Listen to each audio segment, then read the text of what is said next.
chef, cook it right out of left. Run up a check till I run out of breath. Point them out, make them live what they rap. Big cap niggas ain't living like that. Do the most, get too close, you a ghost. Dope is a dope, you get more than a dose. Give all that I got till it ain't nothing left. I don't need no help, I could do it myself. I'm really a chef, cook it right out of left. Run up a check till I run out of breath. Point them out, make them live what they rap. Big cap niggas ain't living like that. Do the most, get too close, you a ghost. Dope is a dope, you get more than a dose. Give all that I got till it ain't nothing left. I don't need no help, I could do it myself. Niggas big cat like a Mexican Fiesta.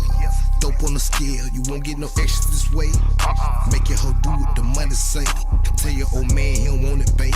I just bought a new stick the other day. Cook dope on the stove or microwave. The neighbors don't like the J, they keep calling. I'ma keep serving the dumb and defy the ranks. Shit smell like fungus. No Q and I just the city. Keep fuck up my business, I'm just being honest. Keep dealers and killers a mummy. Wrap your ass up like a mummy. Stack that little white hood and dip on her. I feel like OJ, little homie. Told the plug the car, I'm alone. Send it to the Pope man. Freddie P fly than most, higher than most. Try me, didn't I see a ghost? 93 OG, it came from West Coast. Tie out to your hoe, I just came from a throat. MOBB OG gang, oh let's go.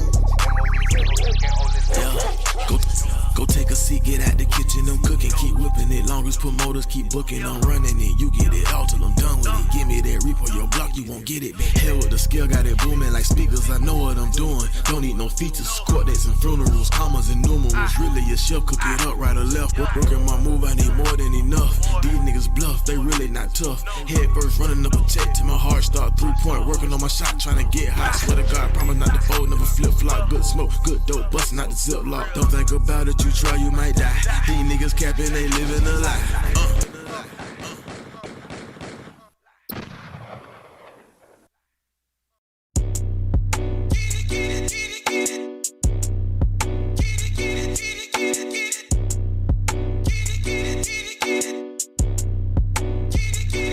I'm about to go get it, yeah, get it, yeah, get it, go get it, yeah, get it, yeah, get it, yeah, get it. You know I'm about to get it, yeah, get it, yeah, get it, go get it, yeah, get it, yeah, get it, yeah, get it. Uncle Luke said, I gotta, I'm gonna, I gotta, I gotta, I'm gonna, I gotta. It's so many ways out this bitch to get money. If you ain't talking money, that's the end of discussion.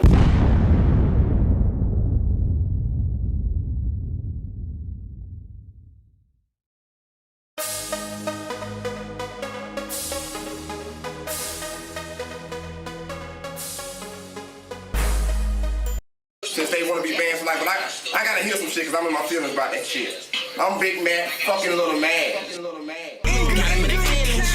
Got him in their feelings. Niggas, you big man. Got him in their feelings. Got him in their feelings. Niggas, you big man. Big man, little man. Big man, little man. Niggas, you big man. Big man, little man. Niggas, you big man. Got him in their feelings. Got him in their feelings. Niggas, you big man. Got him in their feelings. Got him in their feelings. Big man, little man. Niggas, you big man. Big man, little man. Big man, little man. Niggas, you big man. Big man, little man. Nigga, I don't give a fuck. Yo, bitch gave me that Georgia Dome. She like to turn up. Are you mad or no? Nigga, tell me what it is, though. All day, I've been running through your bitch with my whoa. Little man, big man. Nigga, tell me how you feel. Are you mad cause I pop your bitch up? Homie, keep it real. Niggas love to hate. When I get this cake, take a bitch out, I ain't talking no day. She told me so good, put my kids in the face. I'm dipping, I'm dabbing, and fucking and passing. If I ain't mistaken, her name is Jasmine. She a pro on the pole. Got a nigga big man. Got on their feelings. When a nigga start throwing blue cash.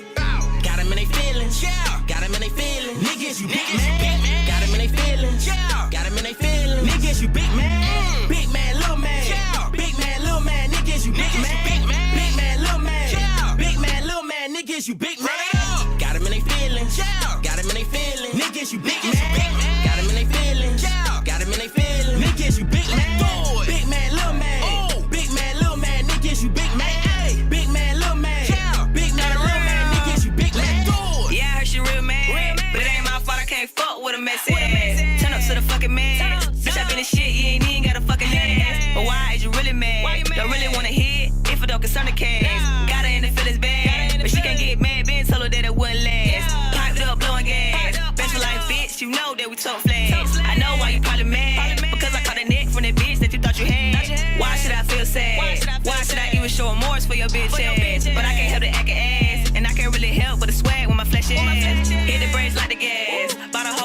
you know I had to make it last. Ran through the chat fast.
But you tell me, is you big man or you little man? Or you mad as fuck? I don't know. But I want to welcome y'all to Glenn County with this one. Let's do it. Glenn County, y'all got a mixtape. All right, salute to the chat, man. Wick made 912. I'm back in y'all area, man. We back with another one, man. I hope y'all enjoyed the intro. Happy holidays to everybody. Like I say, man, we about to get into some content. Oh, Unity say he getting sleepy, man. We about to go ahead and get this live out the way, man, before Unity fall asleep on us, man. Stay up for a little bit, Unity. But yeah, man, salute to the chat, man. Y'all make sure y'all hit that like button.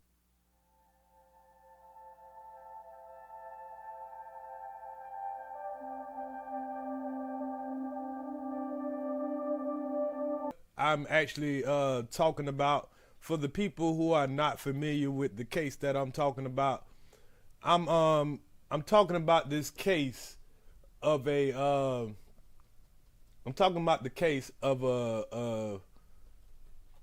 NBA G-League player. His name is damn, I done forgot the man's name that damn fast.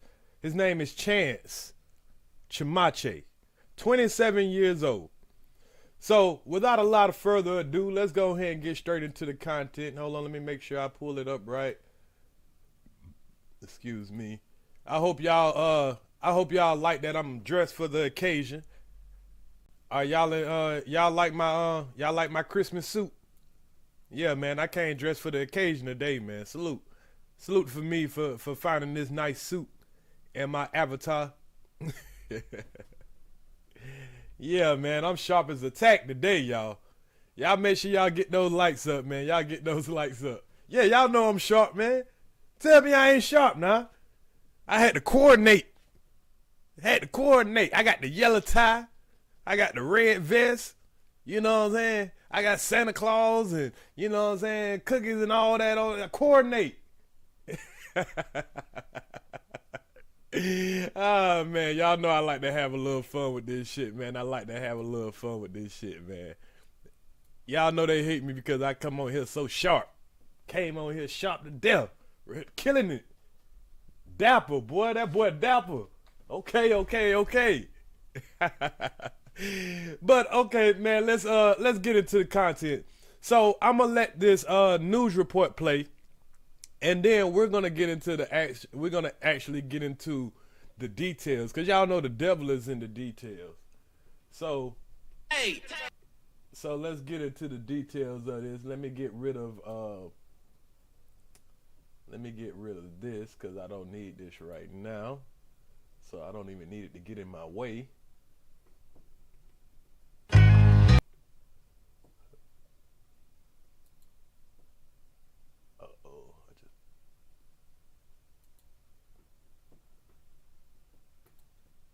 All right.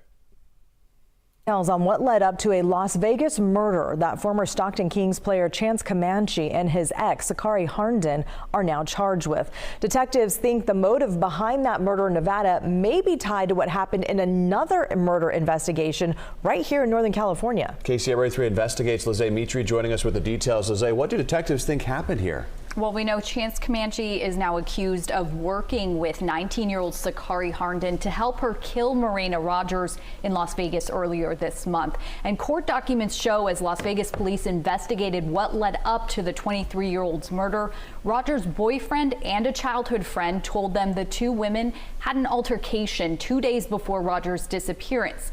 They said Rogers and Harnden knew each other through their work as prostitutes, and that Harnden allegedly implicated her boyfriend in a double murder in California, and Harnden was upset at Rogers for telling other people about that. Detectives say Harden's boyfriend was Yosua, a man currently in San Joaquin County Jail. So we searched and found 19-year-old Yosua Satawa is in jail in. So the way this story ended up unfolding, y'all. Hold on one second. The way this story ended up unfolding is, here you got a G-League player, a dude that got his whole life in front of him. He used to play for Arizona. He's 6'10". He's in the G-League. He's playing for Sacramento State, and that's not him. That's up on the screen for the people who don't know this story. He was dating this girl about a year ago. They're not dating anymore. So she was 18. He was 26. I guess he was madly in love with this girl. They broke up. She's a sex worker now. So, she's, riding around, selling pussy, whatever she do. And she has a new boyfriend. Now, her new boyfriend obviously was a gangbanger. So, during his gangbanging, he messed around and killed 2 people. So, being that he's locked up for killing 2 people, he turned around and he went to jail for killing 2 people, or accused of killing 2 people. So, apparently, this young girl that he's dating with, she went around pretty much, implicating that he had something to do with the murders. So, when she did that, she told one of her friends, which is the girl that ended up being the victim. She told her friend, so her friend went around and started telling everybody that she's a snitch. So now she's pissed off at that girl because, for one, her boyfriend is locked up. She said some stuff that she shouldn't have said that probably incriminated him. And then she told her friend went and started like, hey man, this little bitch here a snitch. You know what I'm saying? She don't like what she's saying, so what she started doing is trying to plot to get this girl killed. So she looked for a simp ass nigga like this dude right here that's up on your screen up to the left, and she confided in him to help her out in trying to get this girl killed. This girl right here that I'm about to put on the screen. This is the victim, the girl that's at the top, pretty girl, but she was a sex worker also. So she went and called up her ex-boyfriend, a nigga that she ain't trying to get no ass to no more. She ain't giving the nigga no ass. Well, she probably was. I don't know. She a sex worker, so if you got some money, you can get what you get. The new boyfriend probably was just pimping her. So she went to the basketball player, told him that she was looking for somebody to try to kill this girl that's up here at the top. And we're gonna get into the details of how they went about it, y'all. That's gonna be the weird thing. The details of how they went about it. We're gonna read through the paperwork, and y'all gonna be like, damn, that's crazy. Stockton right now, charged with. And all this happened out there in Stockton, California, which I heard Stockton is wild, y'all. I heard it's real gangbang city. Shooting and killing 2 men in March on South Airport Way near 8th Street. Stockton police tell us they think it was gang related. As for the former NBA G-League Stockton Kings player Comanche, police say he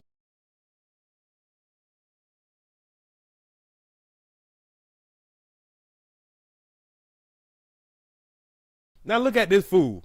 He went from NBA player, staying in nice hotels and probably getting all the women that he probably wanted, but he stuck on this young girl here. Now look at him. He in a fucking cage in an orange suit. And now he's got to face a murder charge. He and Harnden dated for a few months about a year and a half ago and kept in touch. And Harnden told police Comanche was in love with her and would do anything for her. Comanche was arrested at a basketball practice here in Sacramento, so now he'll have to be transported to Las Vegas as this case moves through the court system there. Okay, so when might that happen? Well, I asked Las Vegas police about that. They did not say when that would happen, but we do know it has to happen within 30 days. So we'll have to keep tabs on that. All right, Wow. Thanks, Lizzie.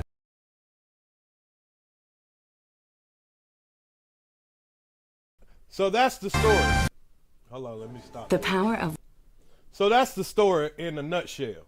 Now, of course, when you look at the news, they're not going to fully tell you about, everything on the news, because they only got about 30 seconds to a minute to, break down what really happened and all that stuff like that. So now it's time for us to go ahead and break down what really happened. So a former Stockton Kings basketball player is accused of killing a woman in Las Vegas with the help of his former girlfriend. Now I also have the police report, everything that they snitched on, everything that was said in the police room and everything. So we're gonna scan through this also. But before we scan into it, let's see what was reported about what was going on, so y'all can be familiar with the whole case. So Las Vegas courts documents allege Chance Comanche, which is the basketball player, 27, plotted the murder with Sha'Carri Harden, 19, in between basketball games. So this man should be concentrating on his future, concentrating on getting buckets, but he over here trying to plot up with his young girlfriend how to fucking kill this other girl, a girl that he don't even know. So the victim, 23-year-old Marina Rogers, was a medical assistant from Lakewood, Washington. She's a medical assistant, but she out here selling pussy. So Rogers and Harden were sex workers who planned to meet up with Comanche for a double date. Police said that Comanche confessed to posing as a trick in the backseat of a car before him and Harden strangled Rogers in the early morning hours of December the 6th. So this happened about 2-3 weeks ago. Like I say, I ignored the story a little while because I didn't think it was something that was going to be, too much. They got to pick him up by January the 8th. They going to pick his ass up. Trust me. When you got a murder in another city, say you in California and somebody got to pick you up from Mississippi or Nevada, if it ain't like one of those 6 deadly sins, they might not pick you up. But they going to pick his ass up. Trust me. Yeah, they going to pick his ass up January the 6th. Right after all the courts and all that shit come back in. So, read the police report document. We're going to read that document in a minute. So, Rogers' remains were found, which is the girl, the victim. The victim remains were found covered by rocks in a ditch in the Nevada desert after Comanche told the police where to find the body. This dummy told these folks where to find the body. You big dummy. You probably gave them the murder weapon and everything.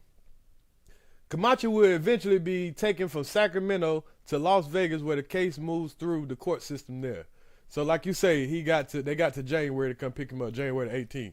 Here is more of what we know about the case and possible motives. So who is Chance Comanche? So let's see who this young man is. Comanche was cut by the Stockton Kings December 15th, a day after he was taken into custody during basketball practice in Sacramento. So they didn't really catch up with him till a week and a half later. This nigga had basketball practice knowing he done killed the woman and all that shit, and he just going on about his daily life. He done got embarrassed at basketball practice. Nigga the feds picking his ass up. The Associated Press reported he was picked up by the Stockton Kings after the Sacramento Kings signed him in October, but waived him 10 days later. So he actually played with the Sacramento Kings, but you know, they wanted him to develop a little bit. So he still had a chance to actually play in the NBA. So far this season, the 6'10" center averaged 14 points, 7 rebounds in the 13 games in the G League. That ain't bad numbers. Those ain't bad numbers.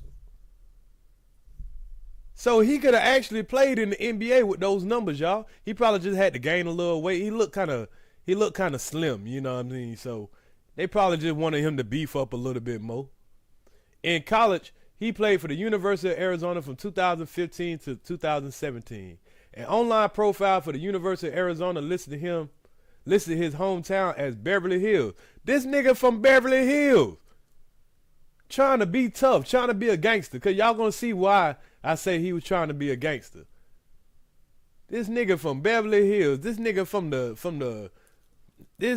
the suburbs. According to court documents, Comanche told police he met Harden a year and a half ago through a dating app. He said they dated for a few months after breaking up, but stayed in contact. So you met her through a dating app. I doubt you met her through a regular dating app, because she sell pussy right now, and she pretty. So she wasn't on that dating app to try to get a date. This nigga was tricking on some pussy, and he fell in love with a little bitch that was selling pussy. Big dummy. Police wrote in Harden's report that she told them Comanche was in love with her and would do anything she said. So she knew she had this damn idiot. She knew she had this idiot wrapped around her damn finger. Say Malibu's most wanted tactics, right? These Malibu most wanted ass niggas, man. So let's see. So we also got, read police documents with secure Harden's interview here. We're going to read that in a minute. So let's finish reading this. How did the suspect and the victim know each other? That's a good question. How did the suspects and the victim know each other? According to court documents, a friend who reported Rogers missing December the 7th told police that Rogers was working as a prostitute and left her to meet with Harden, who was also a sex worker. And so her friends knew she was selling pussy. Remember, she came from Washington State all the way to Las Vegas to sell some pussy. The friend told police she was concerned for Rogers' safety because Harden's associate being known to be violent. She felt like old girl was already violent. Meanwhile, Rogers' boyfriend Tremaine told police of an altercation between Harden and Rogers that had happened December 4th, 2 days before the killing. So they was already suspecting that this little bitch had something going on. According to the court documents, Tremaine said that Harden had implicated her boyfriend, Lucio, or whatever that guy's name was that they just told her that had something to do with the two murders. She said that the victim, had implicated old girl boyfriend in a double murder in California. And Harden was upset at Rogers for telling other people about that. Police said Lucia was a man currently in San Joaquin County Jail. So I guess that's in California somewhere. A search of jail records showed the 19-year-old Lucia Centennial. I can't pronounce his name. Y'all heard it when the news said his name. They said it right. So if I butcher his name, y'all know who the hell I'm talking about. Is behind bars in Stockton, charged with shooting and killing 2 men in March on South Airport Way near 8th Street. Stockton police told the double murder was believed to be gang-related. Comanche told police during his interview that Harden had described Rogers as a friend with whom she been having issues with. So she told him that she had an issue with a friend. Why you want to call me up, bitch, when it's time to goddamn kill a bitch? You wasn't calling me up to give me none of that goddamn head, give me none of that cootie. You had a whole new boyfriend out here. And now that that nigga locked up for killing somebody, you want me to come through and do your dirty work? Boy, the power of that P. According to the court document, Comanche relayed that other friends had told Harden that Rogers had said she was going to smoke her if Harden didn't give her that Rolex watch. So hold on, there's a Rolex watch that's involved too. There's a Rolex watch that was involved too. She had also complained about Rogers making the same purchase as her. So it sounded like she was kind of hating on her. You know how some of these females be like, man, that bitch went and bought the same shoes I bought. That bitch went and bought the same necklace I bought. That bitch went and did this. You know what I'm saying? You know you'll have those type of hating female. They feel like somebody else trying to do everything that they doing. So according to the court document, Comanche and Harden planned the killing over messages on the app Telegram. Have y'all ever heard of this app before, Telegram? I never heard of that app before. An app called Telegram. So these dummies was going back and forth on messages talking about killing somebody. Like that shit can't be pulled up. Comanche initially asked Trey to kill Rogers, but he was not interested. So the bitch asked another dude to kill her, but he was like, nah, I ain't doing that shit for you. During that conversation, Comanche offered to pay $3,000 for someone else to carry out the killing. So this nigga gonna pay somebody else to kill somebody for this bitch. I'm like, hell nah, bitch, you better wait till your nigga get out and he can kill the bitch. Oh, big dummy. You gonna, he want, man, you could, bro, if you wanted the pussy, you could just pay the $3,000 for the pussy. You ain't gotta kill nobody and throw away your whole career. Comanche alleged told police that that plan didn't pan out. So he and Harden decided to lure Rogers away from her friends and kill her themselves. Because he couldn't find somebody to take 3 bands to throw away their life. And I bet them niggas that he was trying to offer that money to, I bet them niggas was like, boy, I'm so glad I ain't do that, because this nigga snitch. This nigga, he turned out to be the one that snitched, y'all. He turned out to be the one that snitched. He snitched on his damn self. You know, I don't care if you give a damn if you threw your coochie in the air and it turned to sunshine. You act up as a rap, right?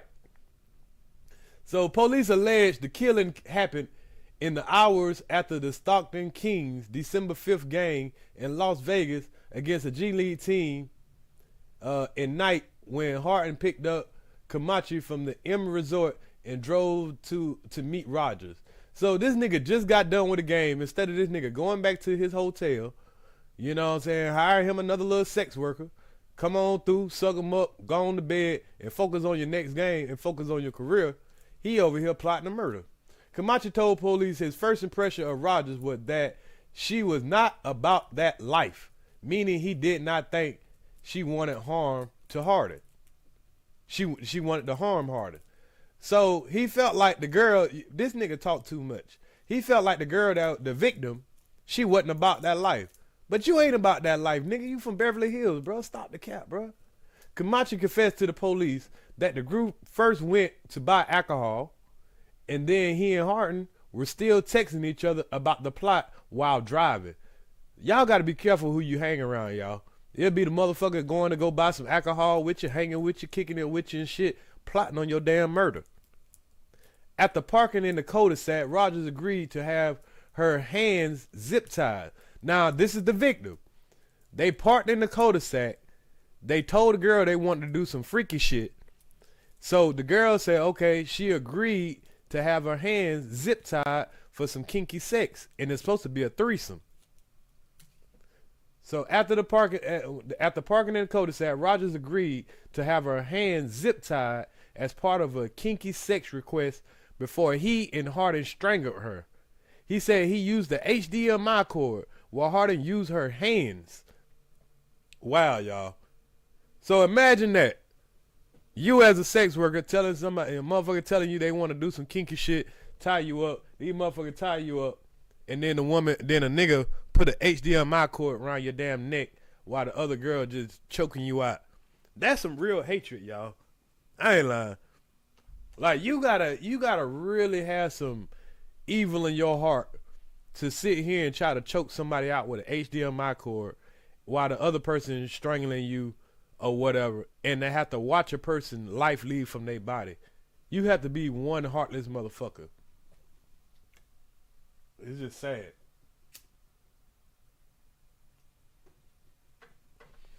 Okay, so let's continue on. How were the Comanche and Hardin caught?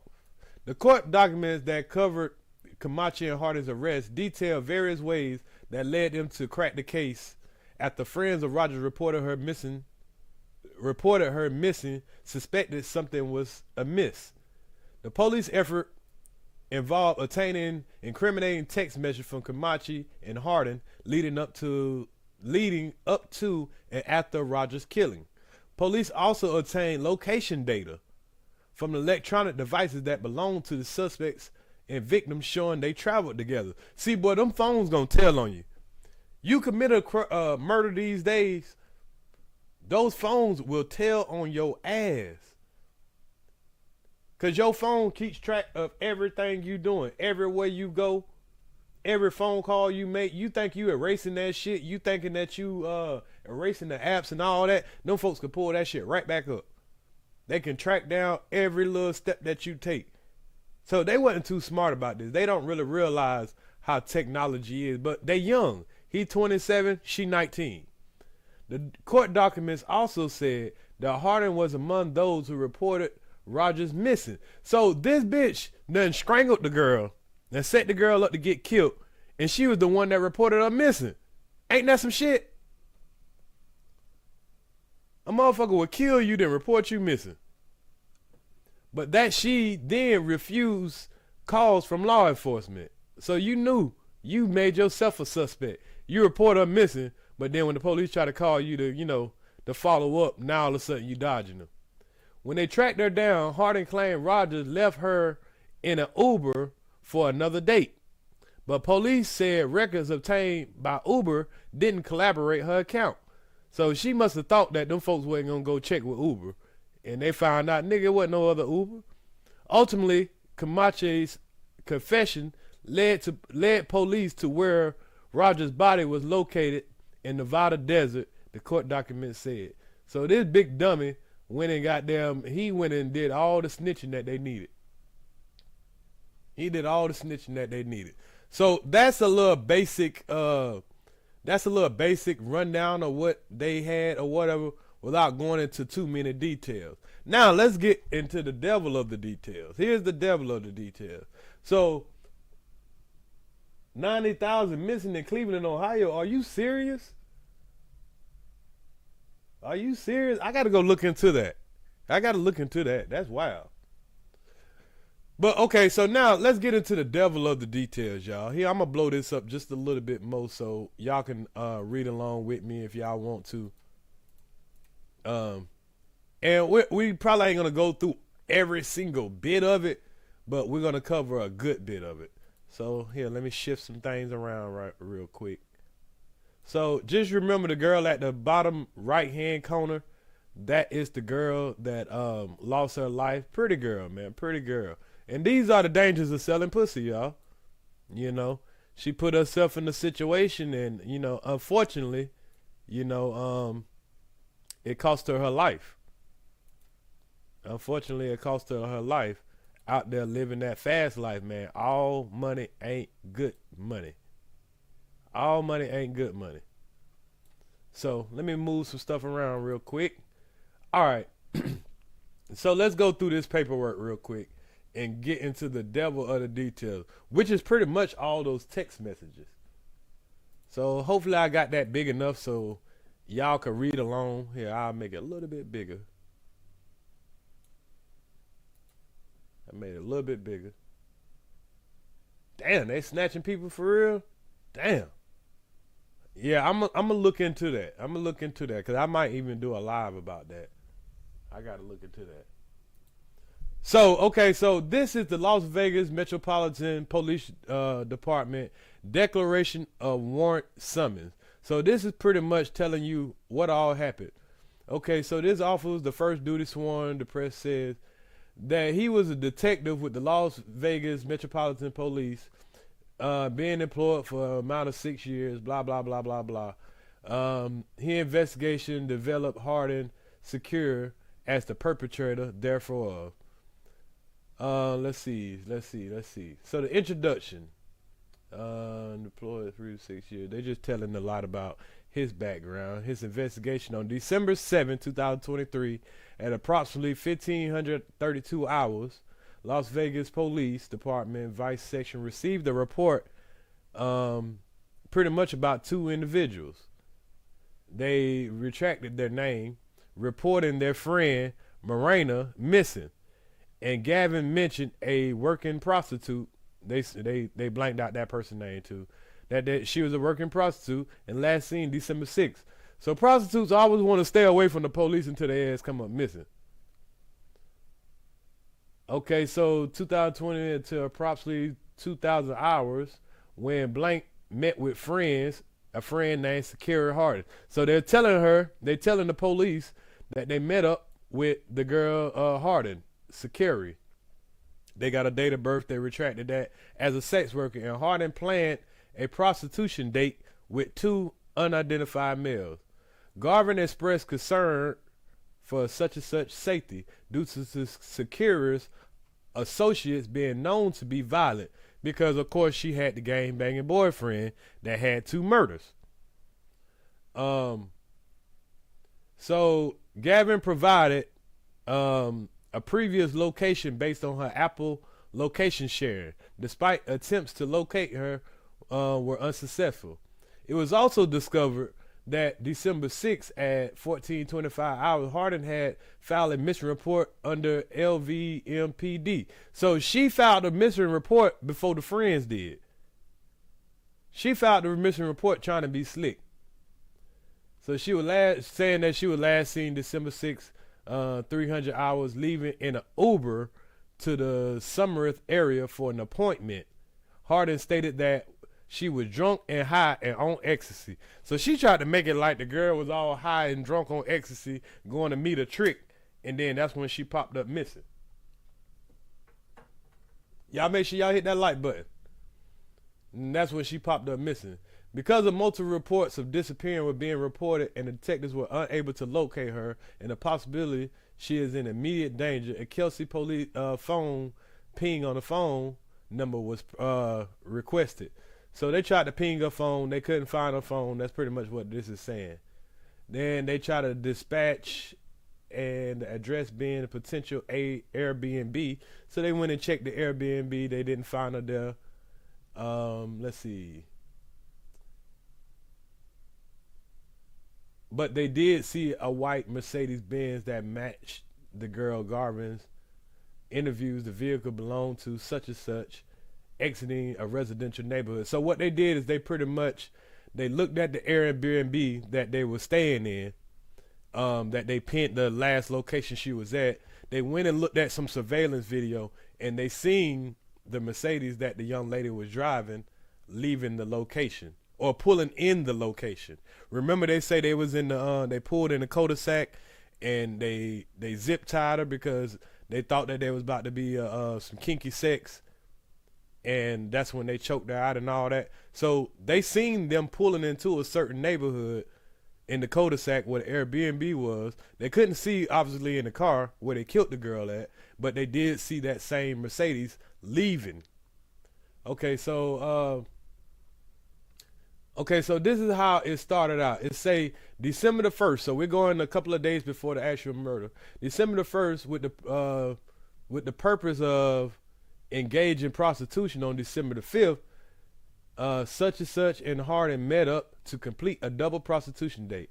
Left the Airbnb at approximately 22:30 hours. Was expected back at the Airbnb at 9 o'clock on December 6th. Upon waking at 8:30 on December 6th, noticed that the girl hadn't returned yet.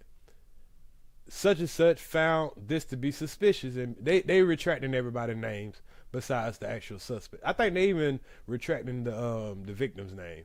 found this to be suspicious and began to attempt to locate her via her cell phone location and was unable to locate her due to her cell phone being off and location service being disabled. Provided your that word is kind of blurry, I can't really see. An anonymous Instagram message simply stating, "She's dead, bro." Damn. Somebody provided your declarant an anonymous Instagram message. So somebody sent them an anonymous Instagram message saying, "She dead, bro." It was later determined the Instagram message was not relevant to the disappearance of timeline and not consistent with the previous interview. Well, where the fuck did they get that shit from?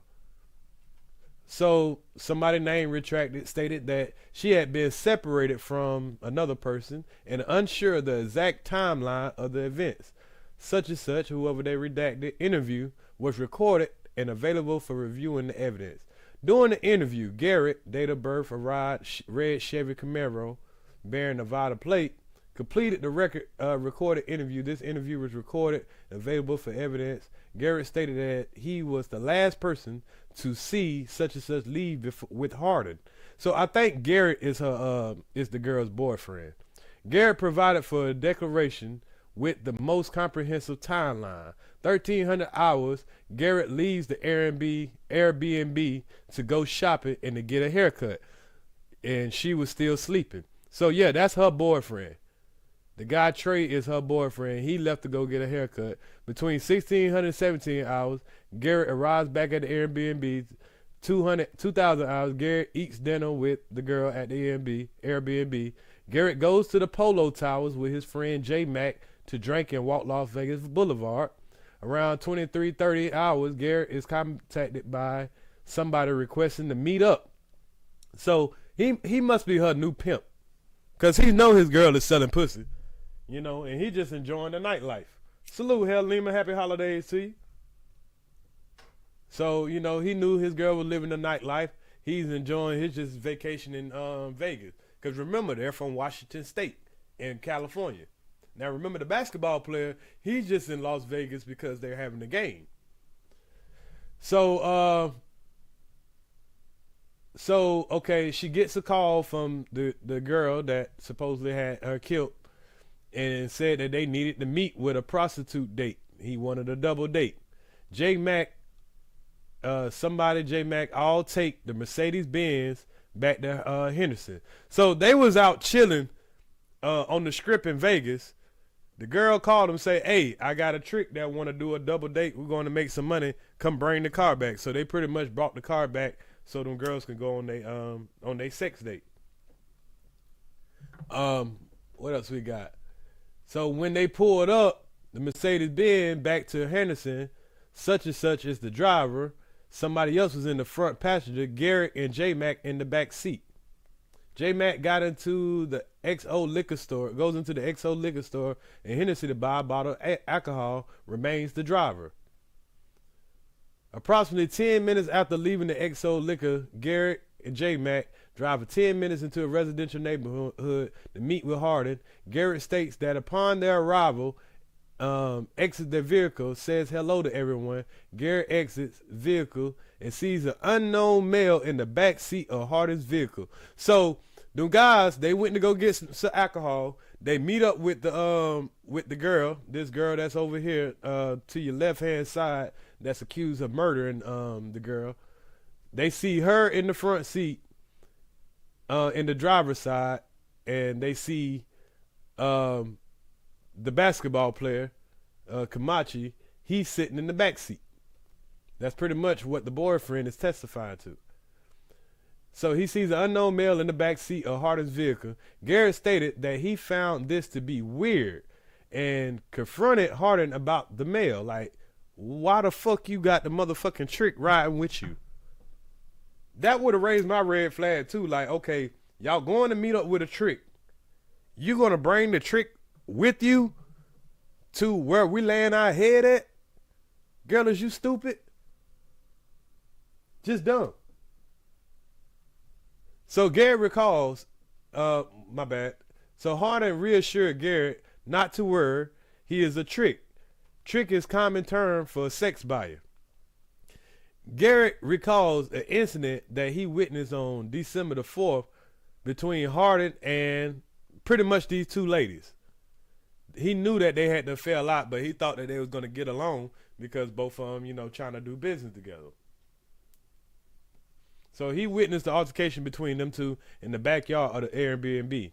Garrett stated that there were a verbal confrontation between Hardin and the victim about an incident where I guess the victim was believed to be telling people that Hardin provided information to law enforcement about a double homicide and Hardin's boyfriend, Lil Play, committed. So she was pretty much saying, bitch, you a snitch. You snitched on your own boyfriend. And she pretty much was going around telling everybody that motherfucker, you told the police what your boyfriend did. So now she's mad because her friend is busting her out for being a snitch. Garrett believed that the incident was resolved and was no longer a point of contention. Garrett checks pretty much his girlfriend's phone, the victim, for battery life and her location services being on. So he was one of those, I guess you can say he's the pimp, or he could have just been, you know, the boyfriend, and he understand what she got going on. So pretty much before she leave, he made sure she had battery life and made sure her location setting was being on. 1700 hours, the victim enters Hardin's vehicle as the front seat passenger with the unknown male remaining in the back seat behind her. Because think about how weird that would be. If one girl pulls up, okay, yeah, she's got a trick. They're going to sell some coochie. She pulls up, she got the trick in the back seat, and she's waiting for you to get in the front seat. That would look real weird. That would raise a red flag. But never mind. Let me shut up. So they took entered Hardin's vehicle in the front seat, passenger unknown male remaining in the back seat behind, and Hardin drives away. Garrett takes possession of something vehicle as the driver. Okay, so somebody starts to drive. Because of significant time lapse from old girl last being seen, they keep redacting people's name, y'all. So it kind of fucks me up when I see a blank space. Detective Perez drafted a telephonic search warrant, 1700 hours, December 7th, for the Mercedes-Benz with Washington plates, the red Chevy Camaro bearing Nevada plates, and the attempt to locate any evidence that could assist in locating this telephonic search warrant was granted through the honorable judge, blah, blah, blah. So pretty much they went and got all the location warrants that they needed to go through her phone and to track the car. A firearm which was disclosed by such and such to be in the Mercedes-Benz located in the glove box was removed for safekeeping. No other evidence was removed from the premises. So they went and got the car that her boyfriend was also driving. Remember the red Camaro that they all met up in? She jumped out of the red Camaro with her boyfriend and the other dude and jumped into the car with old girl and the basketball player. So they went and checked that car too, and they found the firearm in that car. Detective made several attempts to contact Hardin, all unsuccessful. Hardin refused to respond to law enforcement, and Hardin is the girl that had something to do with the killing. Y'all remember that. But she refused to answer any calls from the police, and she refused to come back, and even though she reported the girl missing. Because Hardin is the last known person to be seen with the victim and somebody else, welfare is currently unknown. Your declaration requests emergency pen, utilize an emergency pen. Detectives were able to locate Hardin's vehicle at Henderson, Nevada, with the assistance of a uniformed police officer. So they had to send out a uniformed police officer to go find this bitch because she was ducking the police after she called them to report the girl missing. So here's the interview that they had with her. Hardin consented to a recorded interview. This interview will be available to review.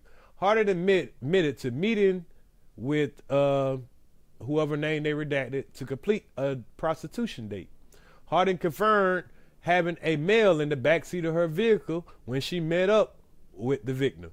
See, she already talking too much. She might ain't snitch, but she kind of told on herself. Yeah, it happened in Stockton, California. And I think she's she would have did better just by saying, I need a lawyer. Both of them. All they had to do is say, we want a lawyer. But anyway, let's get finished out. Harden provided the phone number to such and such as belonged to Harden, stated that blank is in love with her. So she provided the phone number. Oh, I'm sorry, I skipped the line. So the dude that was in the backseat, Harden identified the male in her vehicle as Chance Comanche, which is the basketball player. She gave him his date of birth, all that shit. Harden provided the phone number to old boy as belonging to Harden, stating that blank that the dude Comanche is in love with her and will do anything she says. But that girl must be putting that head on that nigga, boy. Shit. She was putting that thing on him. This nigga would do anything she said. The fucking simp of the year. Harden went on to say that Comanche is a current member of the NBA G-League and was in town for a mid-season tournament. This man should have been focused on his career. But instead, he's in love with this young girl, and she done manipulated the hell out of him, have him committing a murder. Harden stated that once the victim entered the vehicle, she blank told Harden to drive. She told somebody to drive to a certain place in Las Vegas. They keep redacting stuff. Then she told Harden that she had a date lined up with that address. On the way to wherever that is that they were going to, they dropped off somebody at a convenience store. I guess they usually have a guy that ride with them, which they must have had a dude that would ride with them, but they dropped him off at the convenience store while those two ladies were going to complete their sex date, because of course they're sex workers, hoes. So where was I? So they dropped them off at the convenience store. Once arrived at the place, the date advised to park on the side of the street, and the date would walk to the vehicle due to the date's wife arriving home early. So here's a nigga saying that they going to go pay for. So they actually had another date. This is how them sex workers work, man. They go fuck one nigga and they go fuck the next nigga and fuck the next nigga and had them a quick $3,000. They had 3 dicks in them. So they went to some date's house, one of the people's house, and the nigga had to walk to the vehicle because he's saying that goddamn his wife arrived home early. It be niggas with wives that be ordering up pussy. So where was I? Okay, so the date will walk to the vehicle due to the date's wife arriving home early. The date arrived at the vehicle, and Harden and the victim performed oral sex on the date for $500 each. This nigga got a wife in the house, and he's paid 2 bitches $500 a piece to suck his dick.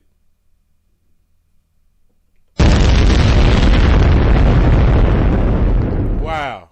But these niggas trifling, bro. $500 for some head in Vegas? Man, cut the... Oh, hell no. This nigga paid God damn, I need you needed both of them? Why your wife in the house? This nigga went outside and paid $1,000 to get some head while his wife is in the house.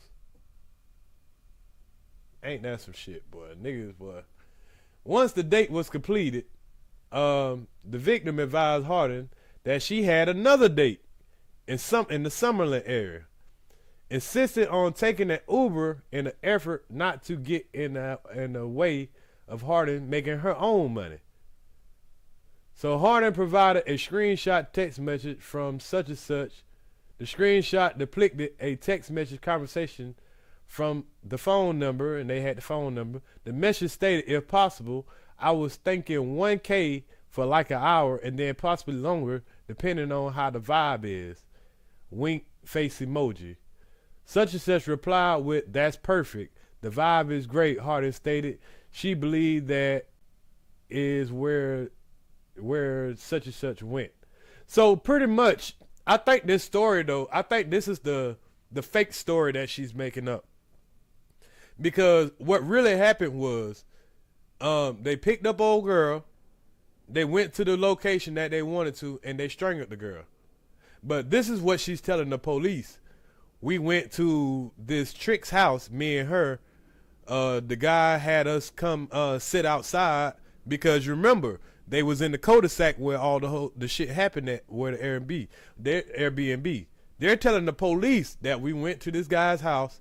His wife came home, so he had to come out there to the car, and both of us performed oral sex on him for $500. And then she decided to catch an Uber because she had another date. So that's the last time she's seen her. That's the story that she's telling. The guy, they really didn't both give a guy head for $500 a piece. That was the lie she told. I just realized that, y'all. Yeah, I just realized that. So, Harden provided it because the guy, what we're going to find out is the guy created a fake number. He texted old girl, so she showed old girl the text like, "Hey, this dude want to pay us $1,000 a piece for us to have a threesome with him." But it really was the dude that was in the car.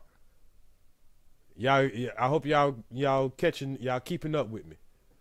So Harden stated that the dark colored sedan Uber arrived and such and such exit, which is the victim, because they keep redacting every time they say the victim's name, exited the vehicle, entered the Uber, and left the area. Harden stated she reconnected with old girl and accompanied him to the M Resort for the remainder of the night. So she's telling the police that she went and reconnected with the same trick and went back to the resort. Or she reconnected with either him or pretty much her boyfriend. Harden stated that she made several attempts to contact the victim but was unable, which led her to file the report, the above mentioned report. So she went and filed a missing report on a girl that she know she killed. Shit sad. So at 16 hours on December the 8th, Detective Perez authorized a piggyback search warrant, also granted by the Honorable Judge, declared to recover Harden's cell phone. So they wanted to check her damn cell phone. They got a warrant. They grabbed her up. They wanted to check her cell phone, which was on her person at the time of the police contact. So when they finally caught back up with her ass, because they couldn't call her, she wasn't answering and all that crazy shit. So when they finally caught up with her ass, they already had a search warrant for her phone, and then they realized that this girl been lying the whole time. On December 8th, the declarant authorized a digital forensic warrant for the items recovered from Harden. This warrant was approved by the Honorable Judge. And also contact Text Now for emergency disclosure requests. So she had one of those Text Now phone numbers. You know, they wanted to find out who that phone number was from, that person that said they wanted to meet up with them. They received a response from Text Now revealing that the number was registered to a subscriber, Chance, the basketball player, pretty much. So they contacted Text Now to see who that number was registered to, that hit them up talking about they had $1,000 for a double date, is what they call it, a threesome pretty much. They found out that this big ass dummy put the shit in his name. He put the damn thing in his name, y'all. He created a Text Now account in his name to send a fake text to set the girl up so they can kill her. Now, you didn't think that the police would be able to find that out, you big dummy? With the registration date of May the 5th, 2020. So he had that number for a long time. That probably was the number that he used when he talked to people. Your declarant now finds that the probable, okay, they're just telling about the judge that signed the warrant. So they could receive information retrieved from the digital forensic search warrant conducted on cell phones and iPad belonging to Hardin. So everything y'all did, the cell phone and the iPad, belonged to the damn girl. The girl that killed the victim. The following messages were located during the execution of the warrant on the digital devices. The messages were between Hardin and another unknown individual, later identified as, they redacted that name. The following messages were retrieved from the mobile application Telegram. I never heard of Telegram before, y'all. A partial section of the Telegram message is attached and the full conversation as Exhibit A. So this is going to kind of be the evidence in court, y'all. And y'all know when this trial come up, y'all know Earz To The Streetz going to fuck around and cover this trial. So we can hear exactly what it is that was done. Yeah, all you got to do is contact Google. They ain't even need to do all that. So here's the conversation, y'all. Let's read the conversation and see how this whole thing unfolded, y'all. This is interesting. So, outgoing call. Yeah, I'm going to zoom in just a little bit more. Because, you know, I got my glasses on, but still, you know, I don't want to strain my eyes. So, y'all let me know. Y'all should be able to see it pretty good. So, these are the outgoing and the ingoing calls.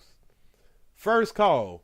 This is on December the 1st, 2023.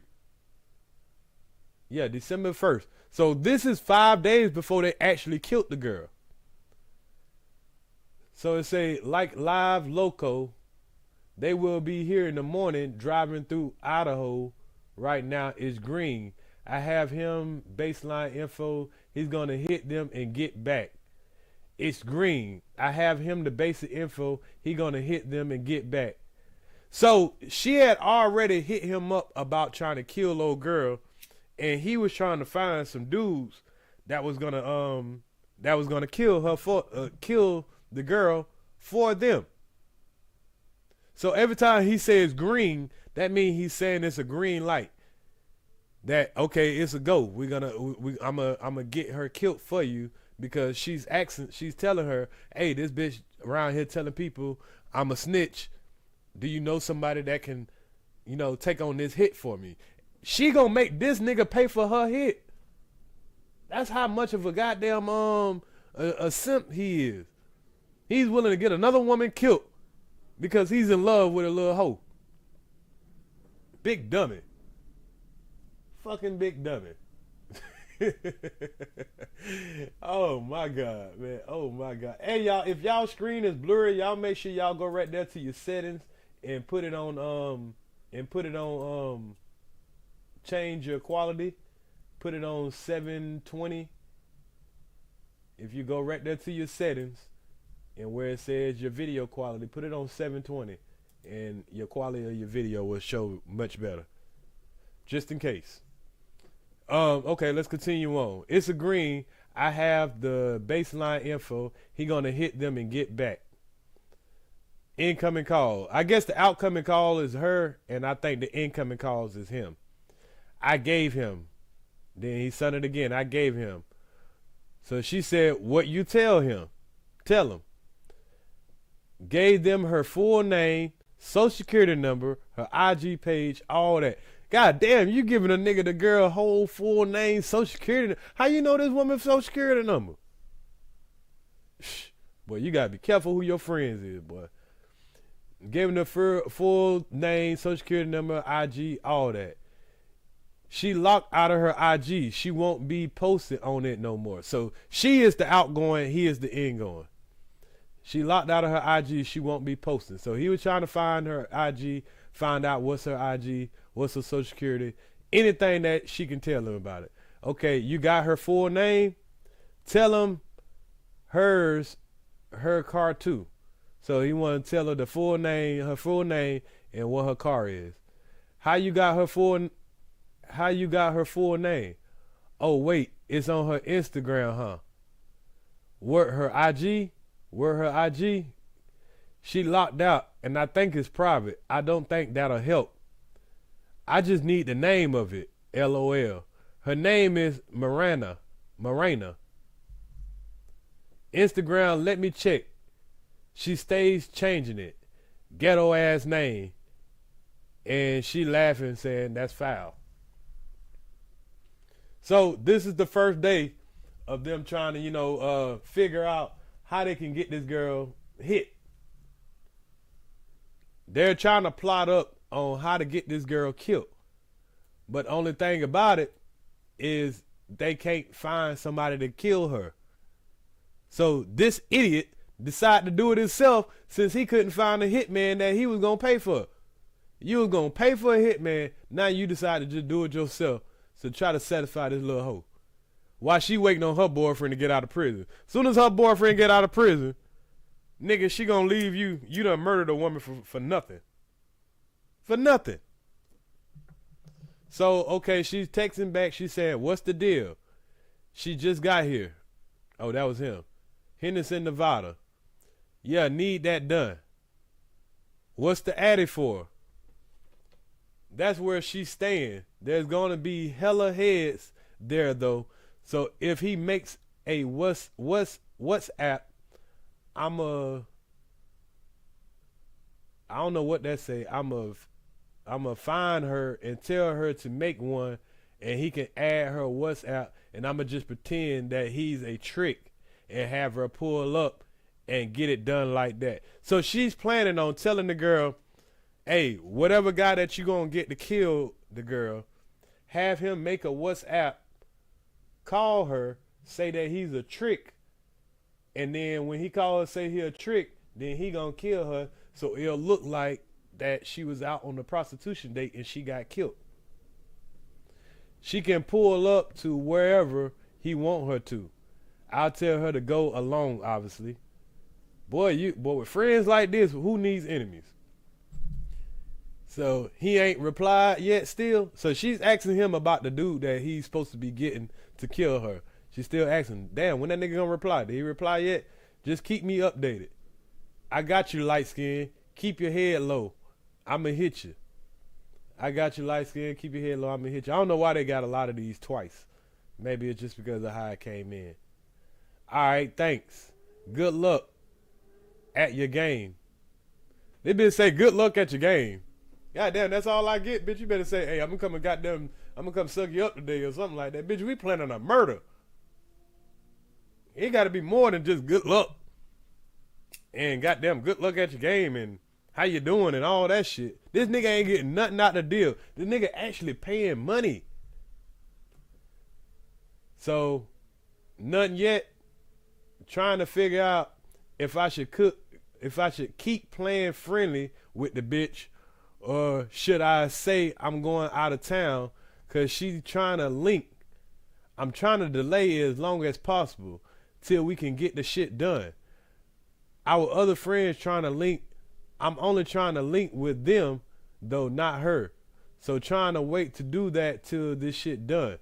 So she's saying that she's trying to link with some other friends, or whether to do her tricking thing. And what she's doing is trying to play friendly with this girl until they can get her killed. This bitch really want this girl dead. I think she was jealous of her. I think it was more than just the girl saying that she was snitching. Because if you look at both of them, the girl that they killed, she's obviously more prettier than her.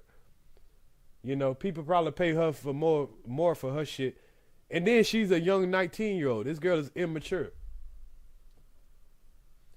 So, I heard you. 1 second. Yep, let me know. So here comes the rest of the messages. Whenever they make up WhatsApp, it's good. She said she's down to meet and she go by herself. I got it in motion. Just need him to add her and have her pull up to make it happen. My nigga ain't hit me back yet. So he's saying his nigga ain't hit him back yet. Like he ain't even opened the damn Telegram yet. Nobody who the fuck be on Telegram? So he done hit a nigga. This how green this nigga is. He hitting a nigga up that's in the streets about a damn murder through Telegram. And he wondering why this nigga ain't picking up the damn shit. Nigga, that nigga ain't stupid. You ain't about to set me up, nigga. I bet that nigga looking at the news right now like, boy, I'm so glad I ain't take that hit. Then you talking about $3,000 to come kill a bitch? $3,000? Nigga, you an NBA player, nigga. I need at least 20, 30, 40, 50. Nigga, I need 100. I need at least enough to pay for a lawyer. Shit. And still have some money left over. He wonder why a nigga ain't hit him back. Tell my nigga ain't hit me back yet. It's like he ain't even opened the Telegram yet. My nigga ain't hit me back. Okay, they putting everything twice. So she said, let me know. Everything's getting in motion. Patience is a virtue. You good though. Yeah, I was awake till 7:30 a.m. I just wanted to sleep a few hours ago. I'm gonna go back to sleep for a while. See, this bitch done been geeking and fucking and geeking and fucking. Boy, she been on that. Boy, she been on a mission. All she do is geek and fuck. Geek and fuck. Geek and fuck. So now she said, I'm a little awake, but what's good? So he must have hit up. He said, bet, be safe. Said, okay, I'm a little awake, but what's good? Bitch keeps asking me to link. I'm trying to get this over with. The old girl keep asking her, hey man, let's link up. Let's link up. I got, a lot of niggas want 2 bitches. They don't want just one. So you got to have another bitch that's ready, that look, just as good. So she trying to get the bitch killed though. While this girl just trying to make money. The bitch keep trying to link up. I'm trying to get this over with. I told my dog the whole plan. He just waiting to run it by them. So he done told a nigga the whole plan, and the nigga trying to run it by, I guess, the gang. And he trying to find somebody to take the hit. Okay, he gonna run it by them. Worst come to worst, tell Shorty you had to dip to Portland on some emergency shit or something. Worst come to worst, tell Shorty you had to dip on some emergency shit. But folks is trying to get it done. It's your homie people. When he finna ask them. He already hit them. Just waiting on them to hit back. So he's telling that he done talked to his people, told him. His people done talked to his gang. He just waiting on them to hit back. But it don't take that long for a nigga to accept some money. Niggas probably like, man, we don't know this bitch and we don't know this nigga, and this nigga here, he all on the app, leaving behind evidence.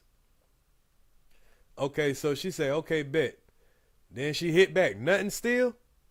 Starting my game. I'll check at halftime. This nigga all at his game. Nigga, how you checking your phone while you about to play your game, bro? You need to be focusing on your career.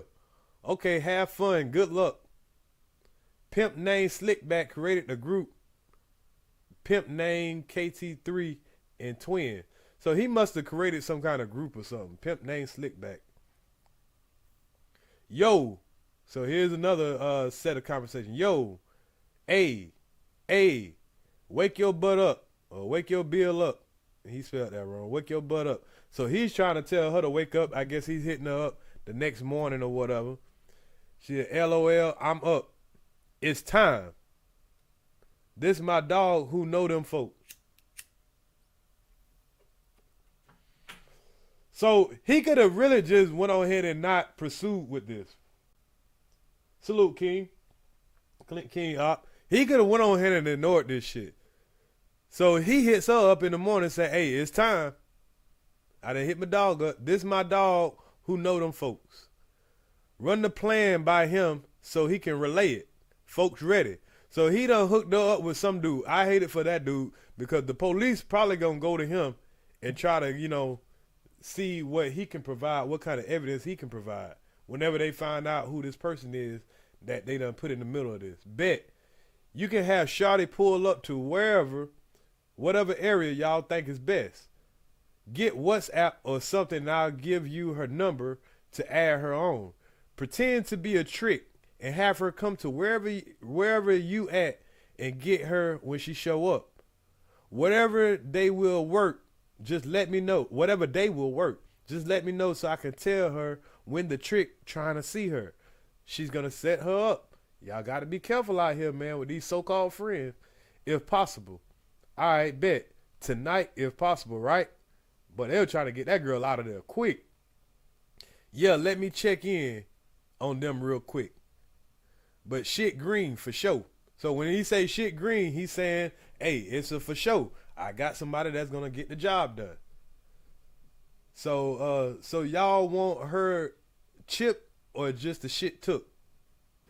So y'all got to remember, there's a Rolex watch that's in here that's in the question too. She wants the girl's Rolex watch also. So the dude is asking through the same app because, you know, he like, y'all, do y'all want her chip, which is mean killed, or y'all just want to get her robbed and her shit took? I don't know. I don't know if tonight, I ain't tell her anything yet. So I don't know if she'll be ready. But if not tonight, then tomorrow is cool. I don't know. You just let me know. All right, bet.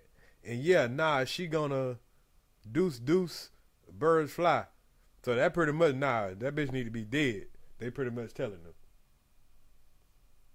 Let me know so I can set the play on that and get her wherever niggas need her at. Okay, WTW, on the way. I think that's on the way. How it looking? Trying to find I don't know what that is he put. Trying to find a gun. Trying to find a gun. These niggas ain't even got a gun.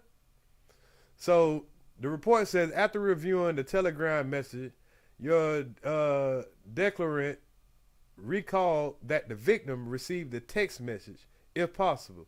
I was thinking 1K for like an hour and then possibly longer depending on how the vibe is, if the vibe is good. On the night the girl went missing. So that same number that these two was going back and forth on, that's the number that they found when the girl went missing. This message corresponds with the Telegram messages listed above. The message came from the phone number blank, known to be now registered to the basketball player, the big dummy, the simp boy. During the recorded interview with Harden, she identified Chance, which is the basketball player, as one of her regular clients involved in prostitution. I told you that nigga was a trick. This nigga done fell in love with a prostitute and willing to kill for this prostitute. He been buying pussy from this girl for 1.5 years. She was his girlfriend. This nigga gotta pay every fucking time, and now he willing to pay for her to get rid of another one. So regular clients involved with prostitution playing for the NBA. Harden mentioned that they came to Las Vegas for NBA in-season tournament, and they met on the night the victim went missing. Following their meeting, Harden stated they went to the M Hotel and Casino.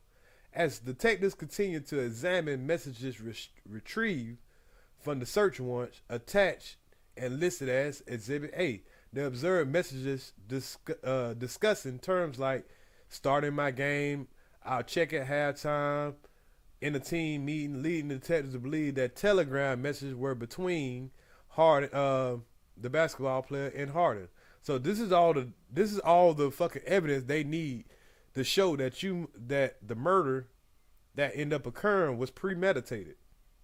Cause you guys planned this shit for a whole damn week, for a couple of days actually.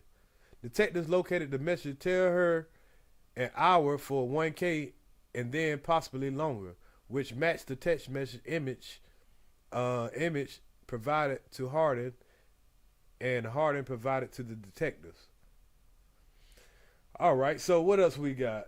After reviewing message, detective verified that such and such checked into the M Hotel Casino on December 4th, checked out December 6th at approximately 900 hours. Detective checked the times and dates of the games which Comanche played while in Las Vegas, matching the dates and times where he would be starting the basketball game. Due to these facts, detective determined that Harden was indeed in communication with old girl with Comanche during the Telegram message. So he can't say that wasn't me that was texting back and forth with her, because for one, the account was in your name, and for two, they already collabed that you was in Las Vegas, that both of y'all was having communication back and forth. Salute, Mom Boss. Salute, Joshua Hawkins. Say you been listening to too much T-Pain. I'm in love with a stripper. Salute, I hear you. So what else we got? So detectives contacted M Resort Security and recovered video surveillance of providing a summary of pretty much they hit up the hotel so they can get all their video footage. So now they got Comanche and his team checked out. They see when they checked out, when they checked in and checked out, when he went to his room and left out of his room. They see he went to a teammate's room and back to his room. At 23:21 hours, he left his room with teammates. He went to the parking garage. He got into they see him when he went and got into the silver Mercedes, which matched the girl that killed the victim, matched her vehicle. So they see him when he went and got in the little bitch car. At 1500 hours, Harden and him and Harden, every time they retract something, it kind of throw me off. So they retracted his name. Comanche and Harden returned back to the M Resort in the same silver Mercedes and went to the room. So she finally gave this nigga some pussy for killing somebody. This nigga gotta kill a bitch for her just to get some pussy. Wow. He might ain't even get no pussy. She probably had that nigga kill that girl and ain't get that nigga shit. She probably was just living in that nigga room so she didn't have to rent her own room. She was just using this nigga all kind of ways. So then at 8:50 hours, December 6th, he left his room with his luggage. December 6th, Harden left the room visibly upset, crying. So she left the room after he left the room, but now she left the room, she's all mad and crying about something else. I don't know what she mad and crying about. Then she exited the M Resort and entered her vehicle. Then she drove away. So they got all that on video, you know. All that on video. All right, so what else we got? So these are the charges that they got her charged with: kidnapping to the first degree. Harden did entice, decoy, abduct, conceal, kidnap, carry away the victim by any means exact relative. So that's pretty much what they got on that.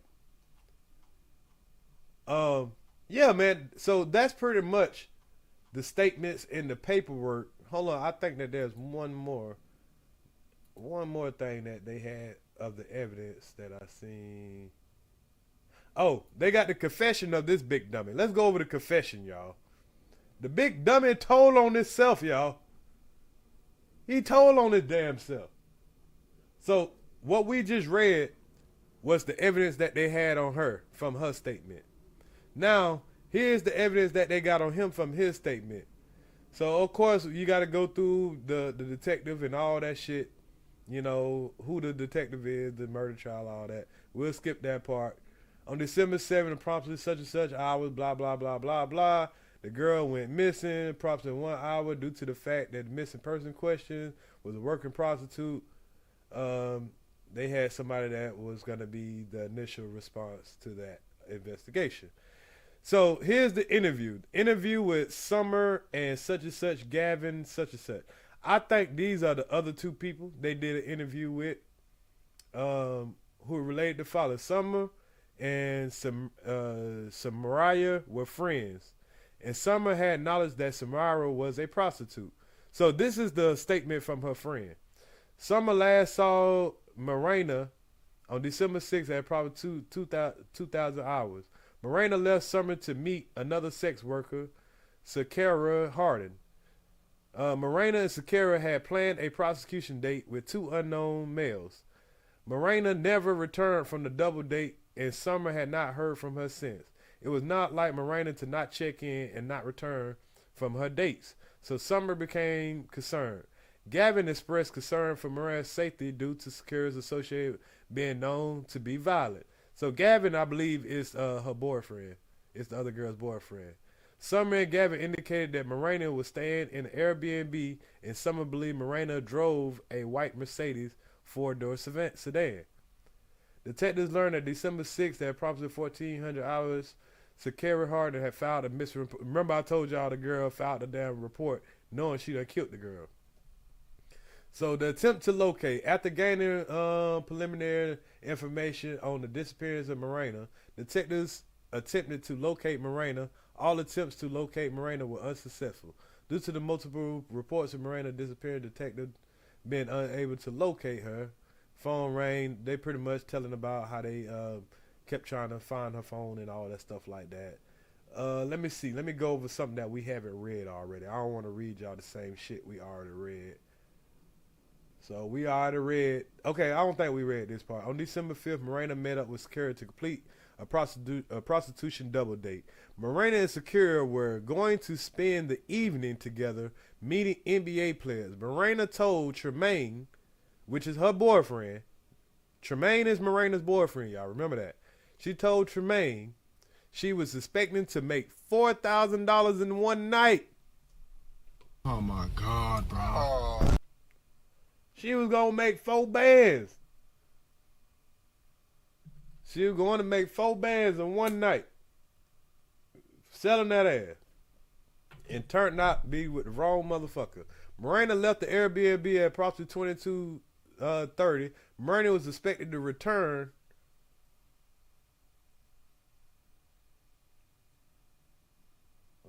Hold up, y'all.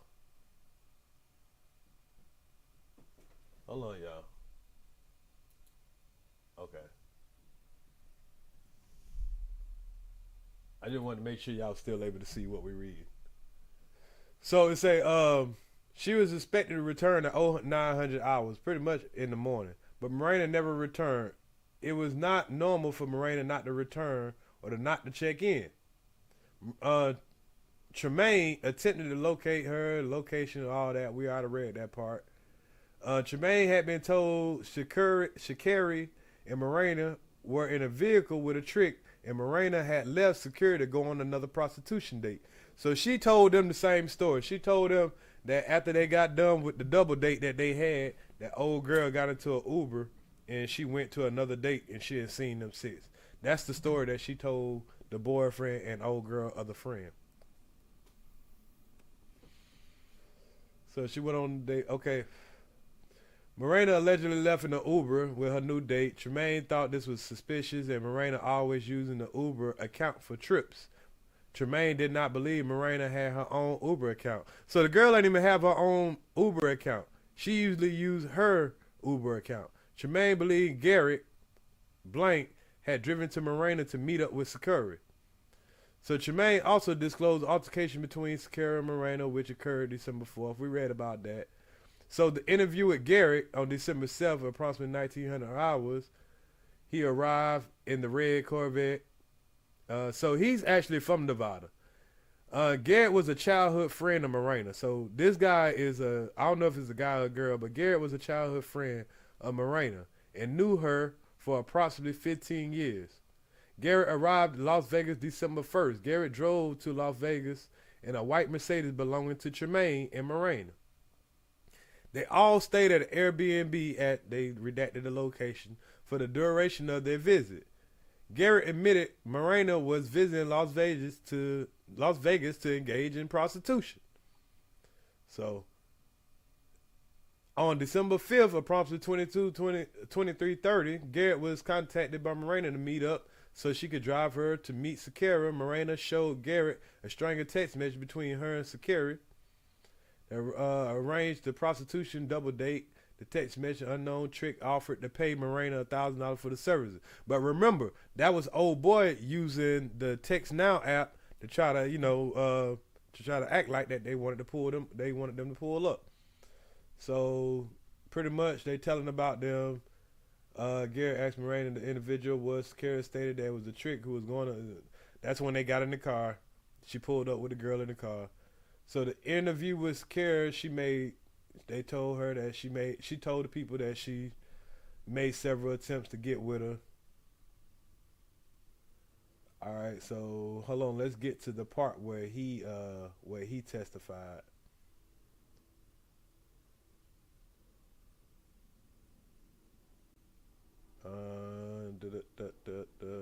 I don't want to read the same thing I was already reading, but I think this is repeating a lot of the same stuff, except for it's going to add his statement also. So they're telling about the person getting dropped off. Morena got into the Uber at the time. Sakara denied being in the altercation with Miranda. So she even lied about the altercation that she got into it with her. But she admitted to having a conversation with Milena in the backyard. But she couldn't remember what they talked about. So she didn't want to sound like they got into an argument already. Okay, so Sakara provided detectives with a text message screenshot she received from Miranda. The text message was in reference to the trick that contacted her for the prostitution date. The message was sent from a Text 9 phone number. The message read, if possible, I was thinking 1K for like an hour, if possible, longer, depending on how she... And they found out that was from the basketball player. So, search warrant. We already read about the search warrant. We already read about the Text 9 emergency disclosure. We read about the Uber emergency request that they went and got. We read about the cell phone subpoena that they got. So that's what all this is saying. With the family right now, he's going to tap in later with me. I'm running by. So show link, shortly send a location. Okay. So these are the text messages again that we went over just now. So let's get to his confession.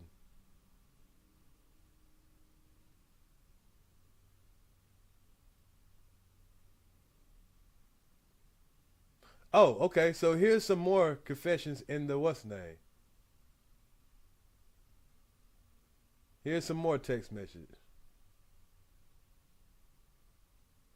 So you want to chip her or just get her a clip? We stop right there. And then old boy sent a coughing emoji. I don't know if tonight be good night. Let me know so you can play on. Trying to find a gun. That homie not answering, been hitting him since 03. He needs some cheese to put some fire in his ass. So he's pretty much still, they're trying to set up the hit. My fault for not being, okay. So we stopped at, I think, where he said, I'm trying to find a gun. And he sent the gun emoji. And then he sent another message said, the homie not answering. Been hitting him since 3:30. Then he says, he needs some cheese to put some fire on his ass.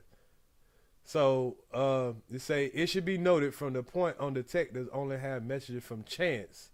Detectives believe this is messages being delayed, unsynced, resulting to incomplete. Okay.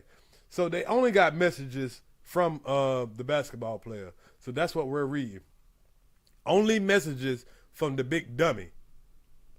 So these are going to be the messages that's going to bury him. My fault for not being a reliable source. The homies I know that got hitters be on green light time. That's the only reason I hit him. He won't pump fake over here.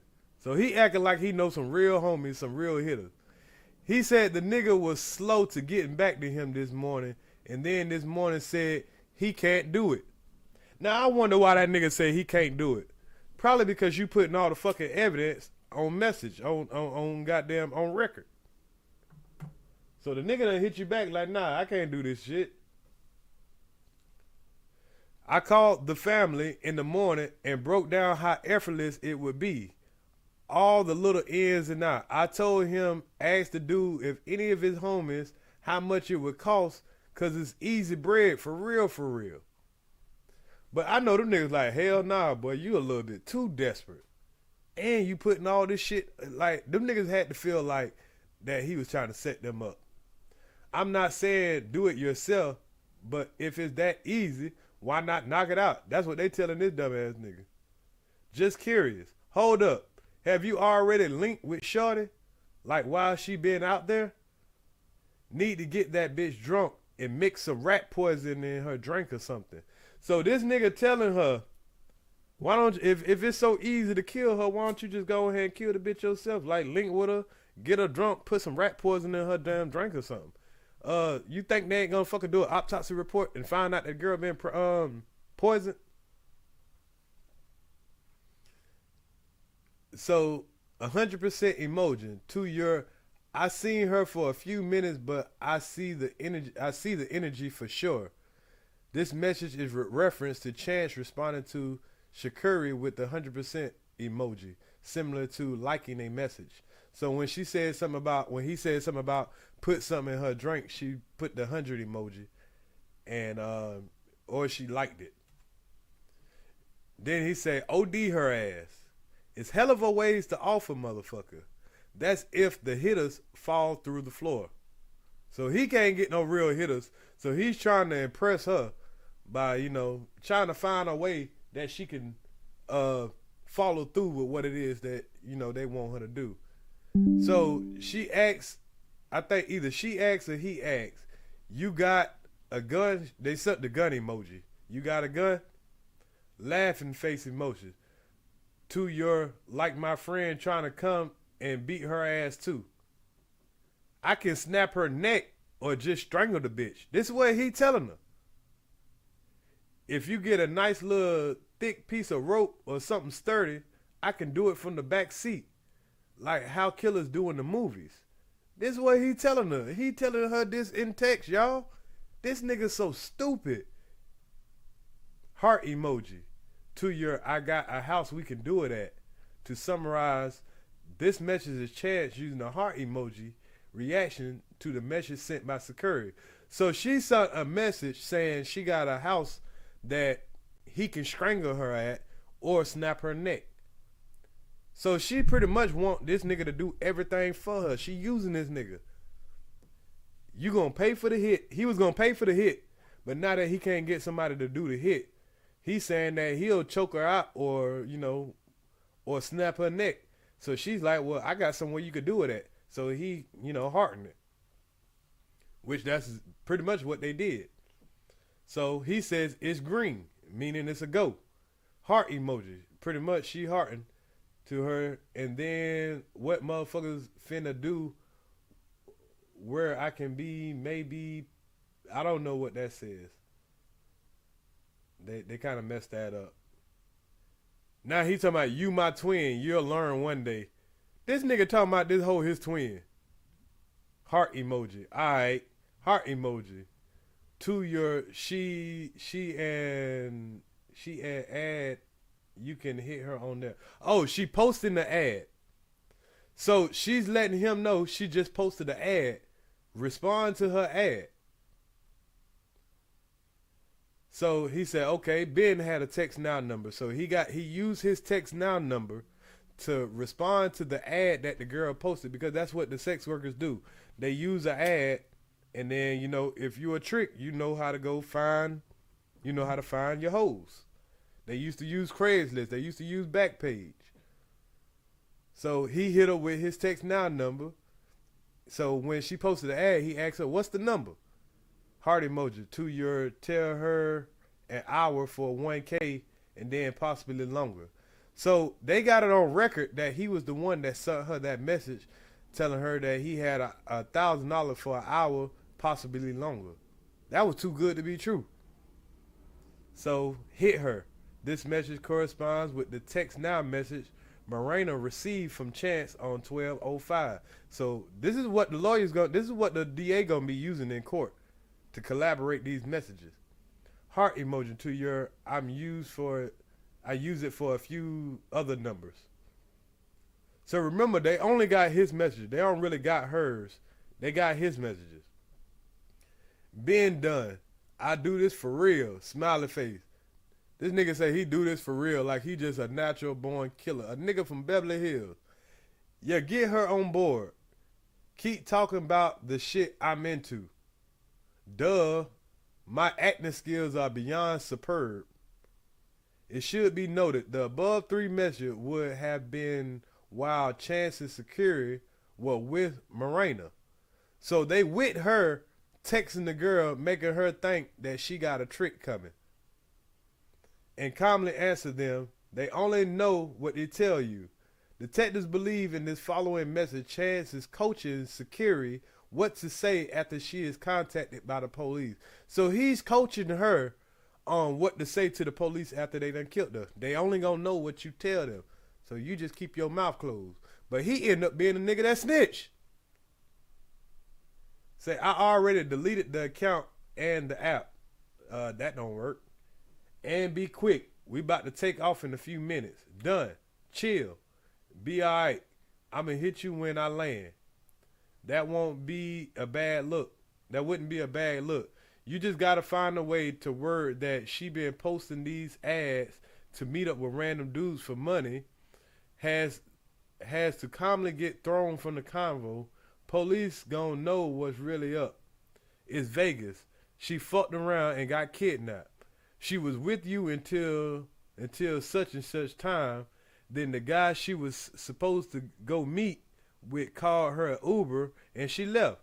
That was the last time you saw her. So he's telling her to say, you know, hey, all you got to do is say you left her. You know, she got picked up in the Uber by the guy that she was supposed to go do her little services for. And, you know, doing the, and she fucked around and must have got kidnapped, you know. So she tells the police this story.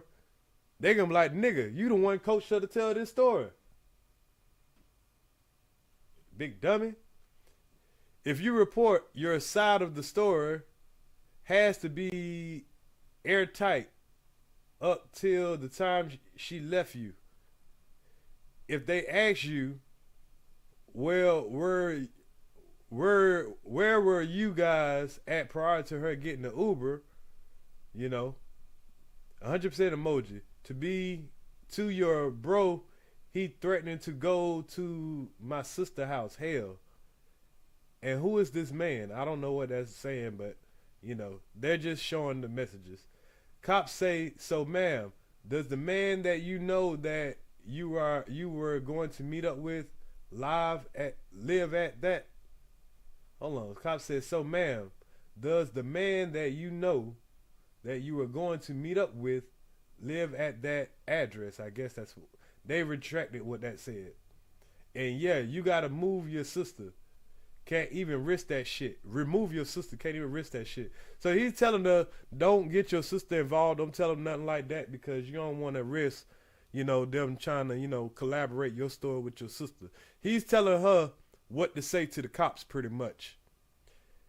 Yeah, we gonna get through this. Any news? Because remember, they only showing his messenger. They're not showing her. So, of course, it's skipping around. They gonna keep tripping. And that one crib we was near ain't have a ring. So he's saying the crib that they was close to when they killed her, they didn't have a ring on. One of those ring cameras. But you don't know who has a ring camera. I'm in a team meeting right now. Next message. And they'll get nothing. It was 2 a.m. at the end of a cul-de-sac. You have a common looking bin. So it's not like they'll immediately be able to identify your car. You so damn dumb. You think they're not going to go to the last person that was with her, look at her car, and then check behind to see if all those Uber messages, check your phone and all that shit. These motherfuckers was dumb as hell. These niggas is dumb as hell.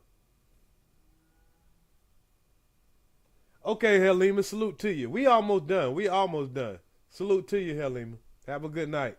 Enjoy the rest of your holiday. So, where we at? In a team meeting. So they want to immediately. So he's telling her that they won't be able to identify her cop because she has a common bin. And my bad. Just got to my room. Timestamps are key. Emoji. Okay, change timeline. Detective learned that Chance played basketball for the NBA G-League team.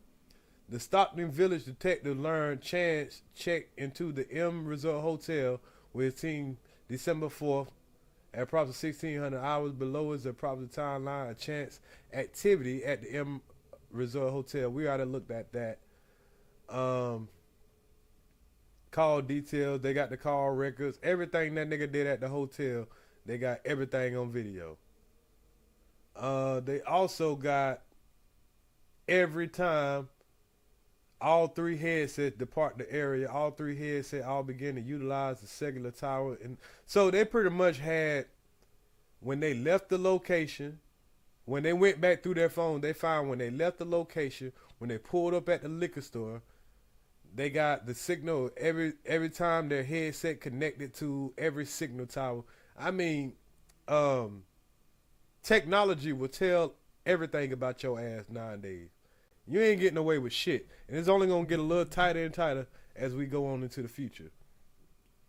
So, let's get to, now we got the interview with Chance Comanche, which is the NBA player. So, on December 14th, 2023, they finally, they went and picked this nigga up after basketball practice, charging him with first-degree kidnapping and open murder. Now, if you don't know what open murder is, they don't have this in every state. But in Nevada, they have something called open murder. So they'll leave it up to the jury to decide if you got malice murder, premeditated murder, involuntary manslaughter, all of that stuff. They'll leave it up to they have you right there with open murder. They can charge you with any of them shits, which is crazy. So that nigga could get anywhere up to a death sentence. So let's see what he told in his interview. And then we can wrap this thing up, man. We'll pretty much know the details, the devil's in the details. So on December 14th, Detective Jenkins and Bell traveled to Sacramento County Jail to conduct a recorded interview with Chance. Now, what this dummy should have just said, I want a lawyer. You ain't supposed to say shit else. I need a lawyer. I ain't got shit to say to y'all. Because that's what the girl did. She didn't tell too much. Besides that, he would do anything he told her to. She didn't tell him about her role, though. This dummy told everything. Even where the body was at. So Chance arrives in Las Vegas with his team. Checked into the room. Chance said that while in Las Vegas, he met up with security between... So this is what he's telling them. He said while he was in Las Vegas, he met up with security between his team activities, and the two continued communicating while he was in town. Chance explained that he met security through a dating app application approximately a year and a half ago. Chance and security began dating, but ended up breaking up a few months after dating. The two stayed in contact with each other, although they were no longer dating. Because he probably found out she was selling pussy. He found out she was a hoe, she was selling pussy. He went on to the NBA. This nigga NBA player still gotta buy pussy. This crazy. I just showed the news article. If you go back and look at the beginning of this live, I showed the news article. But I'll show it again at the end of this for the people who came in a little later. So let's finish up what he told the police. So they started dating when she was, a year and a half. They only dated for a couple of months. He probably found out she was selling pussy. And goddamn, he been her little trick ever since. He had to pay for it ever since after that. But he would keep up with her, you know what I mean? And he was meeting up with her while he was in Vegas. Because now that her boyfriend done went to jail for 2 murders, and the girl, the victim, was exposing her for being a snitch, now she want the girl to get killed, and she used this big dummy as her crash dummy. So, being that they no longer dated, security told Chance about some of the issues she was having with one of her friends she knew as Morena. Security other friends informed her that Morena said that she was going to smoke her. So, okay, Morena said that she was going to smoke this bitch. So these bitches pretty much wanted to kill each other. So Morena said that she was going to smoke her if security did not give her the Rolex watch. Security also complained about Morena making the same purchase as her. So this girl must have stole her watch, and the girl told her, bitch, I'm going to smoke you if you don't bring my motherfucking watch back. Or something in that form. Security and Chance began putting together their plan to lure Morena away from her friend so that they can kill her. This conversation took place over text messages on the Telegram application. Chance initially called the friend he known as Trey to commit the murder for him and security. but Trey was not interested in helping. Trey like, nigga, don't be pulling me in no shit, nigga, calling me about no motherfucking paying a bitch $3,000 to kill a nigga. The fuck, nigga, don't call me no more. Police ass nigga. Chance asked Trey if he knew anyone that would be willing to help and offered to pay $3,000 as an incentive for them to complete the job sooner rather than later. $3,000 for a body? For a nigga like you? Hell nah. Say, do her coochie come with a trip to Tokyo or something? I don't know.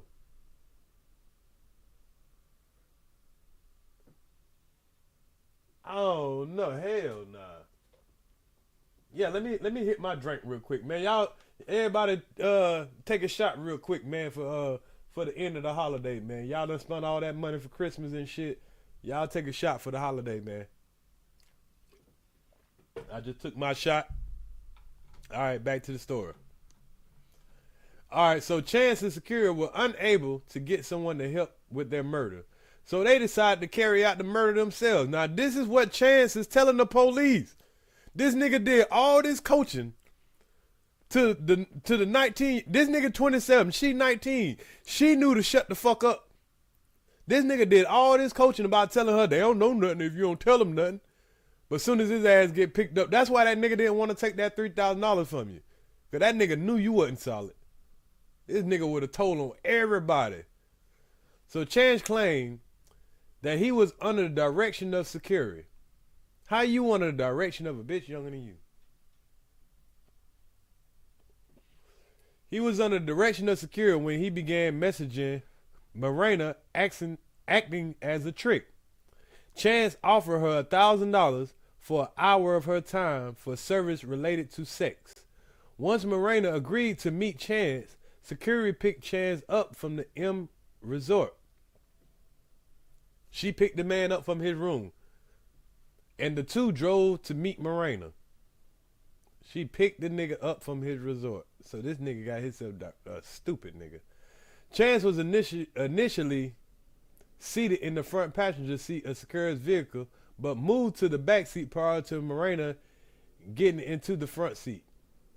So when they went to pick her up, he went and jumped in the back seat while old girl jumped in the front seat. Marina was dropped off by several of her friends and left the meet location with Security and Chance. So as she got dropped off by her boyfriend and her other friend, they didn't know that was going to be the last time that they saw their friend. So if you got a friend that's a sex worker, I know you can't tell them motherfuckers nothing because that money is too good to them. That money too good to them. So if you ever know a friend that's a sex worker, you need to let them see this story about the friends that they hang around. Because it ain't always the trick that'll do something to you. It's them friends, them hating ass friends. So Chance initially seated in the front seat, but he got out the front seat when she got dropped off by her friends. And Marina dropped off by several friends to meet at the location with Security and Chance. Chance said his first impression of Marina was that she was not about that life. That sound good. His first impression of her, she wasn't about that life. About what life? She about selling pussy. Of course she's not about that life. That woman ain't about fighting and all that shit there. She trying to make her some money. But we know you ain't about that life because you went and told as soon as you got in this motherfucking goddamn room. Which led detectives to believe she did not appear to want to harm Security. So it's not like she was being aggressive to the girl. She just probably let that other bullshit go and they were supposed to make their money. Security drove to the liquor store where they purchased a bottle of alcohol. According to Chance, Security and Marina entered the liquor store while he stayed in the car. While driving from the liquor store, Chance and Security sent text messages to each other talking about the plan, how they're going to carry out the murder. Oh boy, that's going to play a significant role in the trial. Chance says, and they probably going to show them in the damn liquor store and all that shit. Chance said Security had a friend that lived at the house on, they, blanked that out, but later realized that the friend had moved out of the residence sometime in November. according to Chance. Security parked her vehicle in the cul-de-sac near. So he thought he had a friend house that they can go to where they can do it, but then he realized that the person, that house that they were going to go to do it at, or do it in their parking lot or whatever, they moved. I know whoever that nigga is that knew him, and he thought he was coming to his house. That nigga like, boy, I'm glad y'all ain't put me in that shit. Me pulling up to my house and killing a bitch in the parking lot. So what they did is they parked their vehicle in a cul-de-sac that's near his old friend's house. Security informed Morena that Chance was the trick, the guy that was in the back seat. She told her, hey, this the trick in the back seat. You brought him with you? Yeah, girl, he okay, he a trick. This nigga 6'10", nigga, this nigga want to kill both of us, he can. That's dumb. But anyway, Security informed Morena that Chance was the trick and that he was going to pay them for their services. Security explained that Chance was into kinky sex and told Morena he wanted to tie them up and have sex with both of them. Morena agreed and began removing her clothes. Security removed her clothes, so they both got butt naked in the car in the cul-de-sac, y'all, and climbed over the center console and straddled Morena's lap. So she was in the front seat. She went on ahead and got butt naked, got in the middle, and went on ahead and I guess she was getting in the back seat, you know, probably getting in position. Chance grabbed a bag of plastic zip ties that were already in Security's car and handed 2 zip ties to Security. So both of the girls got butt naked and got in the back seat. Got the tie straps out. Due to Morena's being told about the kinky sex that was requested, she willingly placed her wrists together so that Security could zip tie her hands together, while still straddling Morena's face to face. Security placed her hands towards the back seat area on the sides of the headrest as if her hands were about to be bound as well. So she acted like she was about to get tied up too. I don't know how a nigga could think about killing a bitch when both of the bitches in here butt naked. Hey, I would have abandoned that plan. Both of y'all that got naked in this motherfucker. Alright, let's abandon this plan. Let's fuck for real. Damn that shit. How a nigga could think about killing a bitch, man, when you got both of the bitches in here butt naked, man? Tied up. Oh, they were in the front seat? Okay. It say one of them got in the back seat, though. She started heading to the back seat, I think. So, while Chance used the cord... Okay, hold on, before we get to that part. So she acted like she was about to get bound as well. So here come the part of where the actual killing happened. And this is him telling the police this now.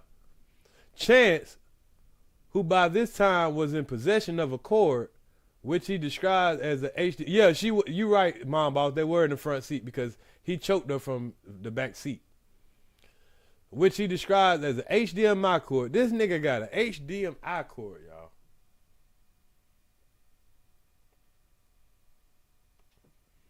That girl should have known something was up. Like, nigga, we ain't going to no hotel or nothing, but you paying us $1,000 to fuck and you want to fuck in a car? Like, that's weird. But anyway, so, which he describes as the HDMI cord, placing it over the front of Morena's neck. Chance admitted to strangling Morena for approximately 10 seconds with the cord, but stated he stopped and then heard Morena struggling to breathe. So he claiming he only put the thing around her neck for 10 seconds. Now, this might be his only defense, y'all. His lawyer is going to argue, yeah, he started strangling her. Yeah, he plotted the murder and everything, but he didn't actually kill her. They're going to have to read in the autopsy, which way did she die? Did she die from the cord or did she die from the hands of the girl that strangled her? So he might avoid the death penalty.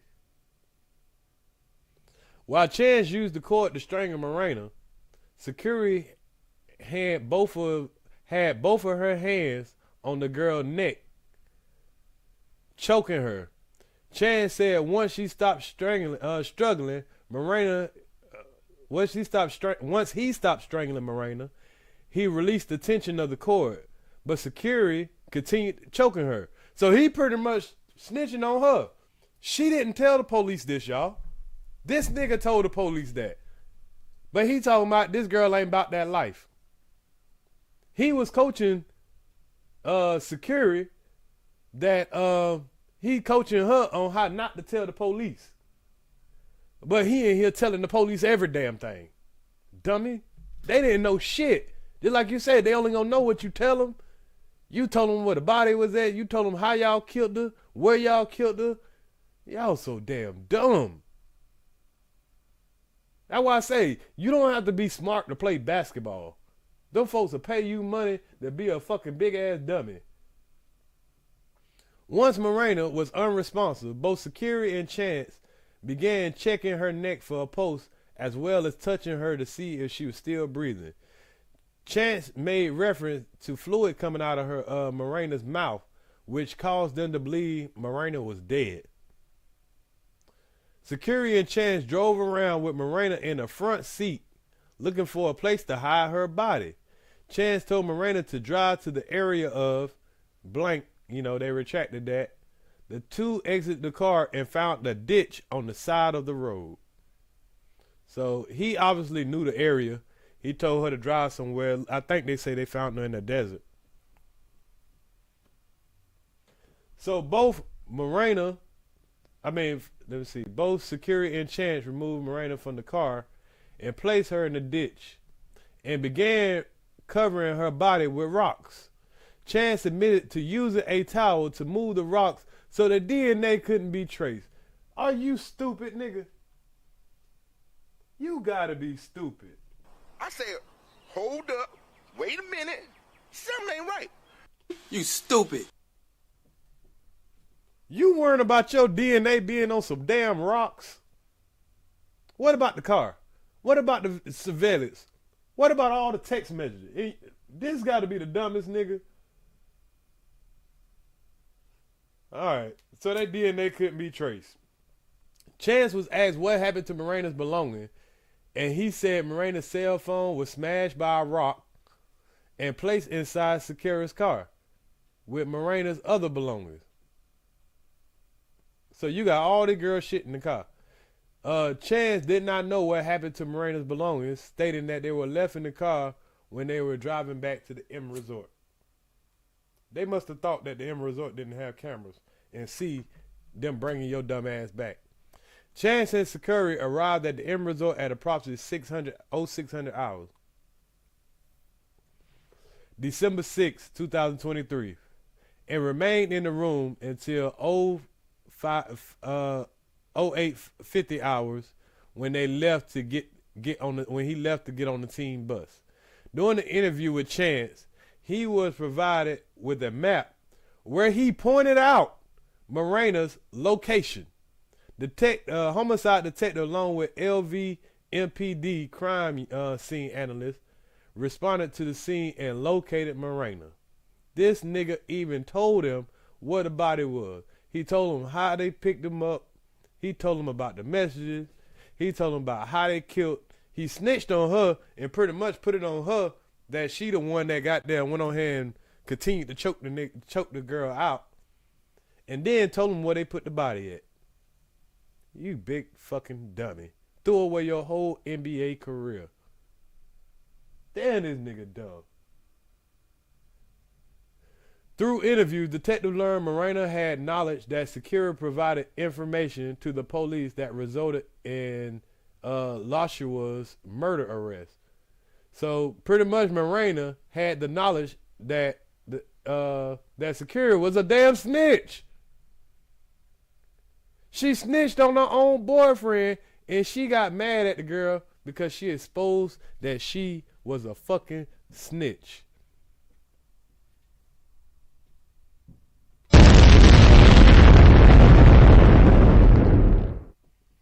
Now, not only do she supposed to testify, well, her boyfriend might get off now.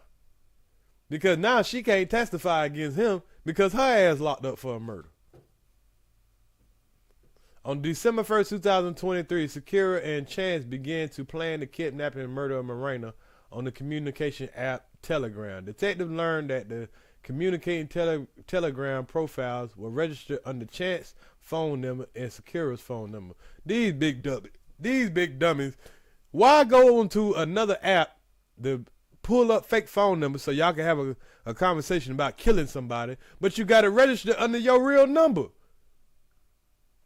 God damn these motherfuckers up. You stupid. Just dumb. Just dumb. Oh my God, bro. Oh, hell no, man. Anyway, on December 4th, now this is a summary, y'all. This is a summary we read.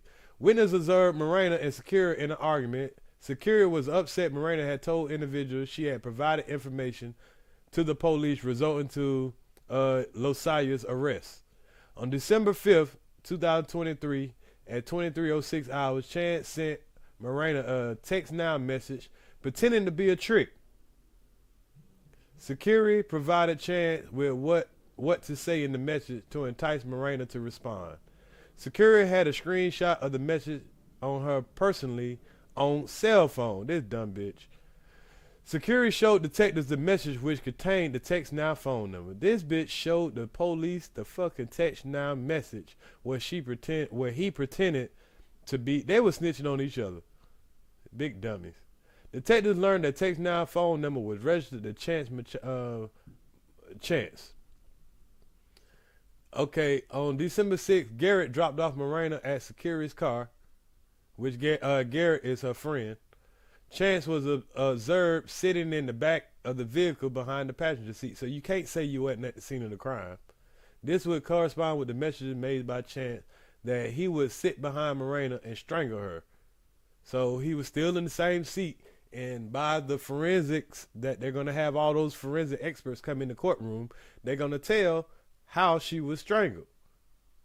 Security confirmed that Detective Chance was sitting in the back seat and provided detectives with his phone number. Marina is not seen or heard from again after leaving with Security. Security was interviewed and told detectives Marina left the area of they retracted the area in an Uber. Uber was contacted and no Uber rideshare was utilized on that address. Within 1 mile radius, only one Uber had been used and it was unrelated to this incident. Y'all act like they couldn't find out if this girl got picked up by an Uber or not. They ain't even have nobody nowhere in the area that got picked up by an Uber. The review of the CDRs belonging to Marina, Chance and Security showed the 3 headsets appeared to travel together to multiple locations. Marina headset was deactivated while utilizing the same singular tower Chance's security headsets were utilizing. So all they had to do was just pull up the cell phone tower. They see all y'all was riding together. Then all of a sudden her shit turned off, but y'all shit stayed on. Man, this is gonna be an open and shut case. This would suggest Marina's headset was deactivated while she was with Chance and Security. None of the headset ever went to the area of blank. They blanked that out. On December 6th, Marina shared location with Tremaine, placed her at, they retracted that. This corresponds with the CDR data, placing Security, Chance, and Marina in the same area at the same time. Security and Chance's headset appeared to travel together from time Marina is picked up until Chance leave the M Resort for the airport. So it showed y'all motherfuckers went back to the room together. Y'all been together all this time. You claiming that girl picked up an Uber. They ain't got no Uber that came to that area. So you fucked on that. And plus this nigga done snitched and told everything. Everything. Video surveillance from the M Resort shows Security leaving the resort crying and visibly upset. She must have had a bad dream after that. When she realized what she did in the morning, and she realized how fucked she might be, she was crying and realized that, you know, you fucked up. December 6, 2023, telegram messages sent from Chance appearing to be coaching Sha'Carri on what to say when she was questioned by police on the disappearance of Marina. He told her what to say, but he didn't know what to say.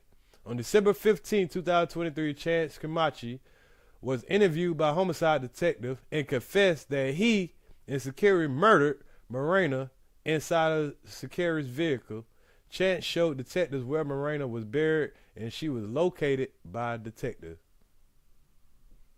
So that's pretty much him snitching on both of them, y'all. They got all the text messages, they got the car, they got the eyewitnesses, they got all the surveillance. This is an open and shut case. And that's what happened. So when y'all see this story around on the internet about this NBA player, now y'all know what happened. This dude was in love with this girl, with this little hoe. She got mad because she got exposed for being a snitch. She called up this big dummy that had got his whole future in front of him, and he wanted to act like he's some big gangster, like he got hitters on deck. Called up one of his so-called hitters. The hitter didn't want to do it. He probably was too smart to realize that, nigga, you was being too reckless and that you wasn't built like that. So this big dummy got the bright idea, hey, I'll do it myself. I'll do it. Maybe you'll get back with me if I kill her for you, because you ain't no snitch to me. You my baby. What you think she was going to do to your ass once you went to the NBA? You start making millions of dollars. She know that you a dummy.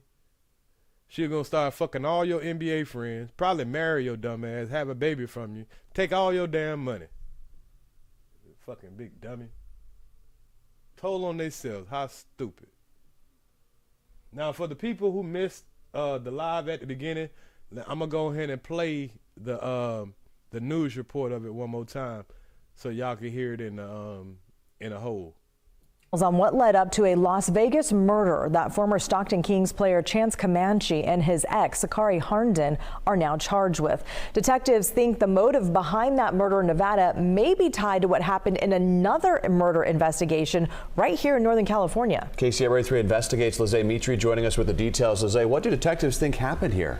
Well, we know Chance Comanche is now accused of working with 19-year-old Sha'Carri Harnden to help her kill Marina Rogers in Las Vegas earlier this month. And court documents show as Las Vegas police investigated what led up to the 23-year-old's murder, Rogers' boyfriend and a childhood friend told them the two women had an altercation 2 days before Rogers' disappearance. They said Rogers and Harnden knew each other through their work as prostitutes, and that Harnden allegedly implicated her boyfriend in a double murder in California, and Harnden was upset at Rogers for telling other people about that.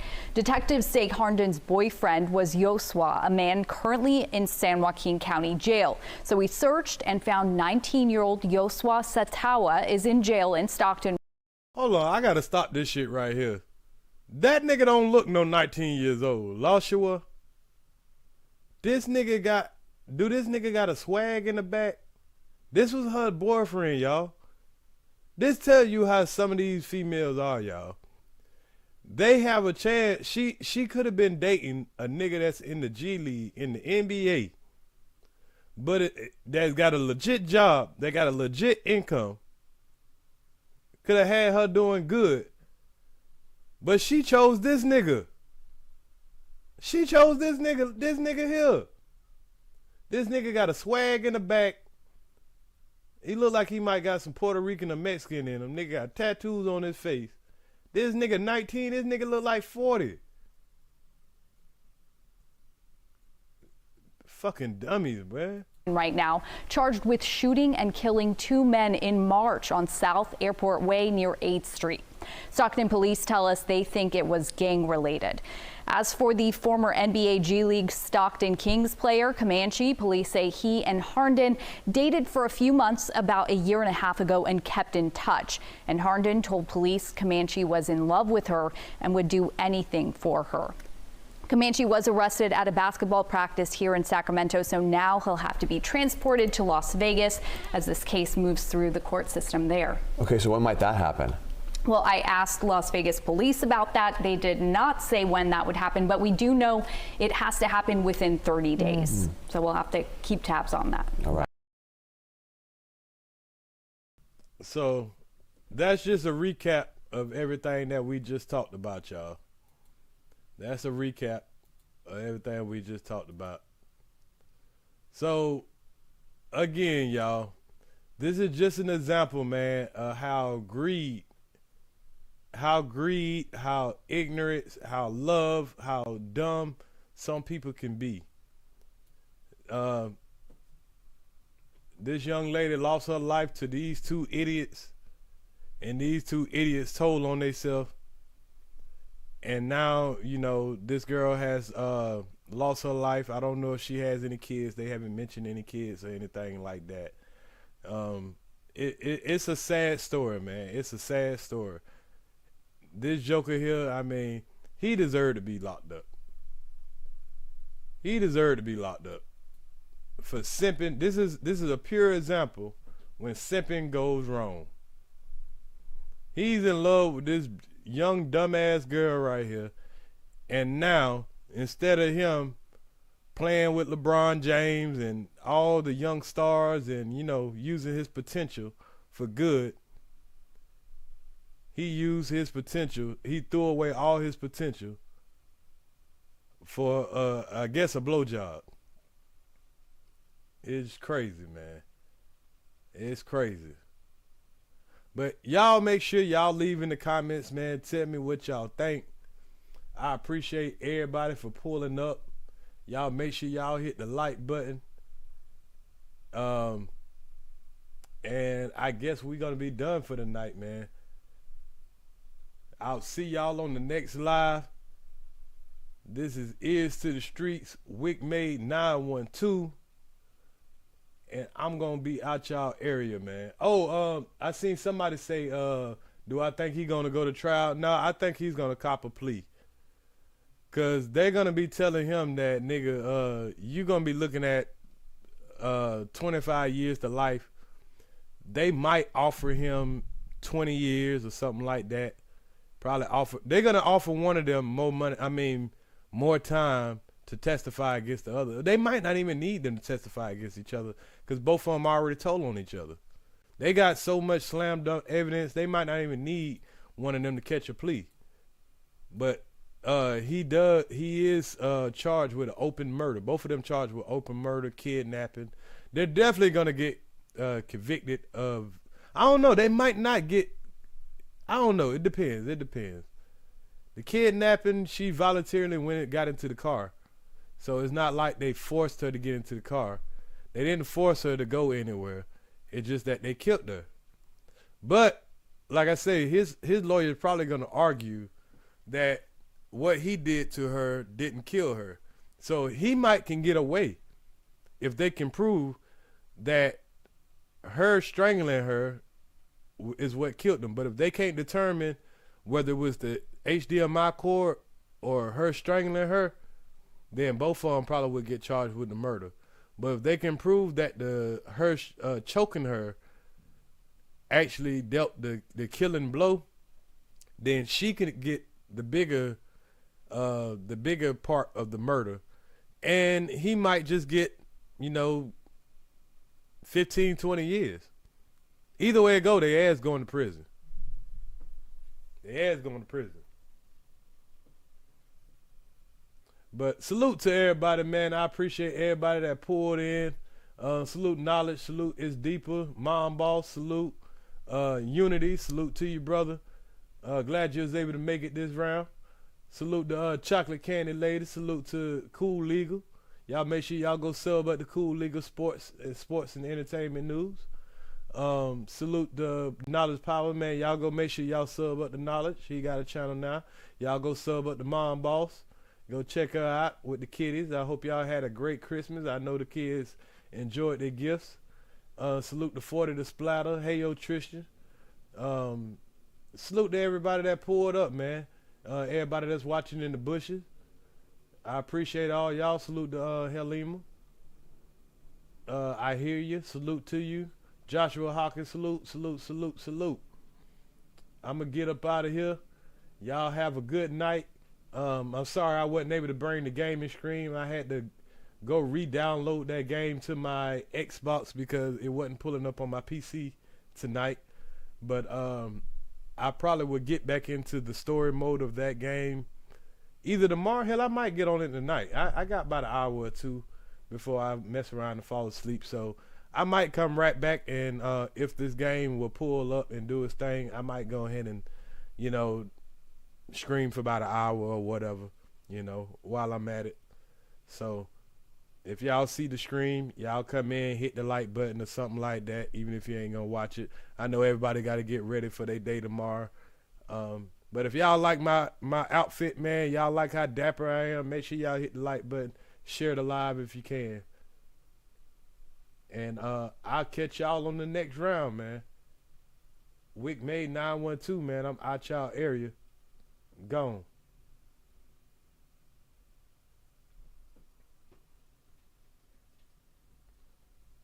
Let me end the screen with a video.